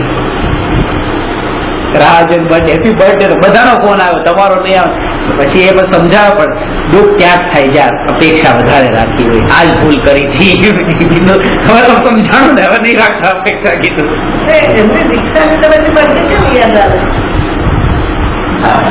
અરે જો મહારાજે શું કીધું? 5મા કાળમાં પણ આવે. 5મા કાળમાં આવે. એક નહીં, બહુ ના જન્મ યાદ આવી જાય. ન હોય 10 વર્ષથી ધર્મ નું ભણતા હોય. હવે એ તો એટલું તો કે ને કે પૈસાથી જીવન નથી, એવું મહારાજ સાહેબ મને કે. પણ તોય તમે કહો છો ને પૈસા વગર ન ચાલે. એમને લાગે આવું કેમ કરતા છે? 10 વર્ષથી ભણે તોય આવું. કારણ કે અંદર માંથી પલટો આવવો અલગ વાત છે, અને ભણી લેવું એ અલગ વાત છે. ત્યાં જુદું છે, અલગ વાત છે, ખરેખર અલગ વાત છે. આપણે એમ લાગે કે એમનામાં આમ પલટો કેમ નથી આવતો? આપણું કે તમારામાં આટલા વર્ષોથી પલટો કેમ નથી આવતો? આટલા શાસ્ત્રો યાદ છે તો તમને દીક્ષાનો ભાવ કેમ નથી આવતો? એમ કે તમને દીક્ષાનો ભાવ નથી આવતો? બધું યાદ છે, સત્વ જ્ઞાન છે, તત્વ જ્ઞાન છે, કેમ નથી આવતું?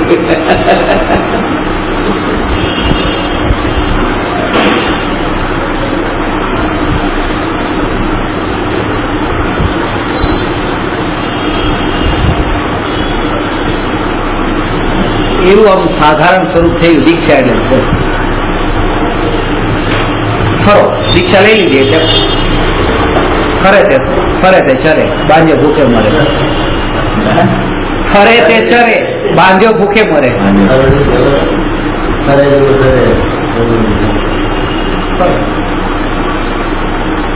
દીક્ષામાં રિક્ષામાં બહુ વધારે ફરક નથી. રિક્ષામાં ફરવાનું છે, એનું ઠેકાણું નથી. રિક્ષા વાળાનું ઠેકાણું નથી, એનું ઠેકાણું નથી, આનું ઠેકાણું નથી. એને પૂછવું પડે ક્યાં છો ભાઈ?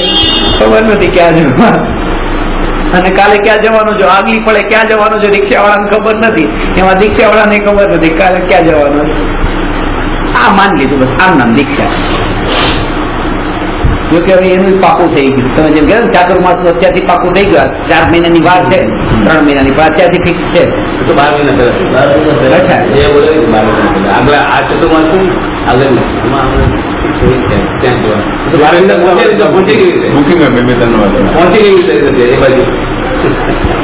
આનો અભ્યાસ કરવા જેવો છે. એક સાધારણ વ્યક્તિ માટે એવું કેવું બહુ સુલભ છે. આ વાત ધ્યાનથી સાંભળજો, વિચાર પણ કરજો પછી કે એક સાધારણ વ્યક્તિ માટે એ કેવું બહુ સુલભ છે કે એ શું કરશે. તમે અહીંથી ઊભા થશો, પછી સ્વાધ્યાય કરશો, બપોરે જમશો, પછી ફરવા જશો, પછી આમ કરશો. સાધારણ વ્યક્તિ માટે કહી શકાય એ આ જ કરશે, પાક્કું છે. ત્યાગી ને વૈરાગી એને કહેવાય કે જેનું કહી ન શકાય એ શું કરી શકે. એ શું કરી દેશે એનું પાકું ન કહેવાય. કે અત્યારે તો અહીંયા હતા અને વનમાં જતા રહ્યા, જ્ઞાની વિશે ન કહી શકાય. એટલા માટે આશ્ચર્ય નહીં પામવું. ક્યારેક હું પણ જ્ઞાની એવો થાવ ને તમને અંદાજે જતા રહ્યા વનમાં, આશ્ચર્ય નહીં પામવું. કારણ કે એનું ઠેકાણું ન હોય, અને જેનું ઠેકાણું હોય એ અજ્ઞાની હોય. કે આ પાકું છે, આમ કરવાનું છે, આમ કરવાનું છે, આમ કરવાનું છે, એ અજ્ઞાની. હવે જેનું આગલી પળનું ઠેકાણું નથી એ શું કરી બેસે? એ 12 મહિના પહેલા તમે જેમ કહો છો ચાતુર્માસ નક્કી થાય તો પાકું નક્કી કર્યું ને કે આ થવાનું છે. એ જ અજ્ઞાનતા છે. જ્ઞાનીનું ઠેકાણું ન હોય શું કરી લેશે. એ અંદર જાગૃતિ હોય જે થશે તે અત્યારથી આ વિકલ્પોમાં નથી પડતા. અત્યારથી આ વિકલ્પોમાં નથી પડતા. તો સાહેબ આમાં તો બધું હોય ને બાજુને પેલા ખબર ન પડે તો ત્યારે કેવી રીતે થાય? સાહેબ આવવાના છે, કસ્ટમર થવાનું છે, 5-4 લોકોને ભેગા કરવા છે, એટલે આ લોકોને પત્રિકા આપવાની છે, એ લોકો નામ ભરીને ફોર્મ ભરીને મોકલશે ત્યારે સિલેક્શન થશે. એ બધું પ્લાનિંગ છે. એટલે સાધુ થકી સમાજનું કલ્યાણ થાય એ અલગ વાત છે, પણ સમાજનું કલ્યાણ કરવા માટે સાધુ થવું એ મોટું પાપ છે. સાધુ થકી સમાજનું કલ્યાણ થઈ જાય કે જ્ઞાની આત્માના ધ્યાનમાં લીન હોય ને કોઈને જોઈને પણ એમ લાગે કે ઓ આ તો ત્યાગની મૂર્તિ છે ને વૈરાગ્ય આવી જાય ને સમાજ પણ એમાં લાગી જાય ધર્મમાં, એ જોઈને અલગ વાત છે. પણ હું આમ ધ્યાનમાં બેસી જાઉં સમાજ મને જોવા આવે તો એ વૈરાગ્ય પામે એમ માનીને ધ્યાનમાં બેસે સમાજનું કલ્યાણ કરવા માટે ધ્યાન કરવા બેસે તો કે બરાબર નથી. એટલે તો એટલી પહેલી વાત આ કે સિદ્ધ ભગવાન એકાંતથી સુખી છે, કારણ કે સમ્યક એકાંત છે. આમ જો તો અસ્થિ નાસ્તિ છે એટલે એમાં પણ અનેકાંત છે. પણ અનેકાંતનો અર્થ એમ ન સમજવો જોઈએ કે સિદ્ધ ભગવાન સુખી પણ છે ને દુઃખી પણ છે. ત્યાં એમ સમજવું કે સિદ્ધ ભગવાન એકાંતથી સુખી છે, તે સમ્યક એકાંત છે. સમ્યક એકાંત પણ અનેકાંત સ્વરૂપનો અંશ હોવાથી યથાર્થ સમજણ અને અનેકાંત સ્વરૂપનો અંશ બનતી હોવાથી તેની યથાર્થ સમજણ વિતરાગતાની પ્રાપ્તિ માટે ઉપયોગી બને છે. એકાંત પણ સમ્યક અનેકાંતનો અંશ છે, સમ્યક એકાંત એટલા માટે ત્યાં લઈ જવામાં આવે છે અનેકાંત સુધી.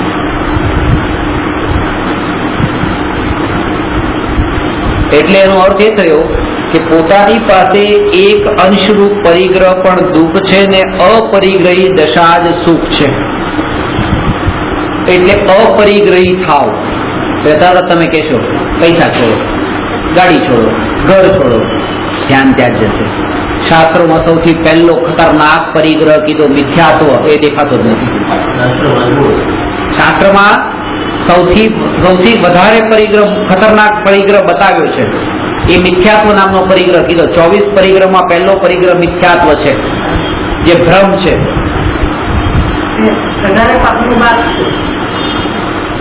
એક વસ્તુ પણ અત્યારે આમાં એક પરમાણુ પણ રચકણ પણ ઘરમાંથી છૂટતો હોય ને તો એમ લાગે અરે આ છૂટી ગયું, છૂટી ગયું, છૂટી ગયું. આમ મરણ આવશે ત્યારે બધી વસ્તુથી આમ એક પળમાં ઝટકે, એક ઝટકે બધું જશે.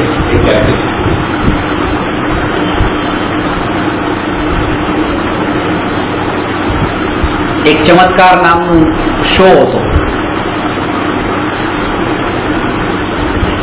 લોકોના ટોળે ટોળા જોવા જતા હતા. ગામમાં ખબર પડી તો એક ભાઈને એમ થયું કે લાવ હું જાઉં જોવા માટે. પણ કંજૂસ પૈસા કાઢે એવા હતા નહીં. એમને જવાની ઈચ્છા થઈ. એના ત્યાં તપાસ કરીને આવ્યા કેટલા પૈસાની ટિકિટ છે. 1 રૂપિયાની ટિકિટ છે. પછી ઘરે આવ્યા ને કેવું હતું પત્નીને, પણ તોય તે કહેવાય ગયું કે હું જાઉં છું કે ચમત્કારનો શો જોવા. પત્ની કે હું આવીશ. માર્યા તો કે ડબલ કરજો. છોકરો સાંભળી ગયો. છોકરો કે પપ્પા તમે જશો તો હું આવીશ. 3 રૂપિયા ખર્ચાય. સારું કે થઈ જાવ તૈયાર થઈ જાવ. એનો પાડોશીને એમ થયું લાવ હું જાઉં. આ લોકો ગયા છે તો આની પાછળ લઈ ગયો. એને બહુ એમ લાગતું હતું કે આ માણસ કંજૂસ કોઈ દિવસ પૈસો ખર્ચે નહીં. અને આ શો જોવા માટે ત્યાં ગયો. ટિકિટ બારી પર પેલી છોકરી બેઠી હતી કે કેટલી ટિકિટ કે 2 રૂપિયો કે અમે 3 જણા 3 ટિકિટના કે 3 રૂપિયા. તો આને ખિસ્સામાં હાથ નાખ્યો, પાછો હાથ બહાર કાઢ્યો કે કઈ ઓછું કરો ને કાંઈક ઓછું કરી દો. એટલે પેલી કે આ શાકભાજીની દુકાન નથી, અહીંયા તમારે જોવું હોય તો 3 રૂપિયા કાઢો, નહીં તો જવા દો. તો કે ના પણ કે જોવું છે, જો બૈરી છોકરો આવ્યો છે કઈક પણ ઓછું કર્યું. પેલી કે ના કે આ શો ચાલુ થવાની તૈયારીમાં છે, આ ઘંટડી વાગી ગઈ.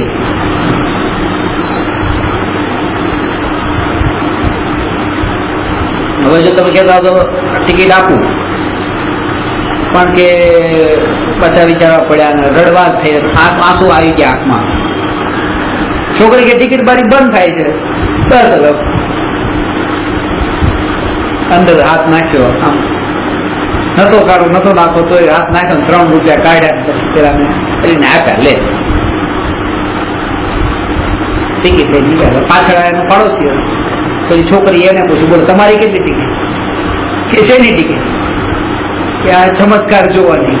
ક્યાં જોઈ લીધો મફતમાં ચમત્કાર? કારણ કે જે વ્યક્તિ પાસે રૂપિયો નતો છૂટતો, આ 3 છૂટી ગયા, ચમત્કાર છે. આજ મોટો ચમત્કાર છે. માણસ પાસે મરે તો આખી જિંદગીની કમાણી છોડે, પણ આ રૂપિયો પણ છોડતા એના આમ અંદર ખિસ્સામાં હાથ જાય છે ને બહાર આવે, હાથ જાય છે ને બહાર આવે છે. આ વૃત્તિ એટલે નથી છૂટતી, કારણ કે અહીંયા આ ભાવ છૂટવાનો છે, એનું ભાન નથી. એનું ભાન જો આવી જાય, એ જાગૃતિ આવી જાય, તો અપરિગ્રહી સહજ થાય. અપરિગ્રહી થાય તો સહજ સુખી થાય, એકાંતે સુખી થાય. એ વાત અહીંયા હવે બતાવી. હવે આગળ 264મો પ્રશ્ન છે કે અસ્થિ અને નાસ્તિના જ્ઞાનથી જીવને શું લાભ થાય? બંને પડખા. મારે તો આ પડખાથી મતલબ છે, બટન અહીંયા છે, પણ આ પડખાની શું જરૂર છે? અહીંયા તો કઈ નથી. તો બંને પડખાનું જ્ઞાન કેમ જરૂરી છે એના માટે હવે આગળ કે છે, બહુ મહત્વનો પ્રશ્ન છે. લેશો. નમો અરહંતાણમ નમો સિદ્ધાણમ નમો આયરિયાણમ નમો વજ્રાયાણમ નમો લોએ સર્વસામ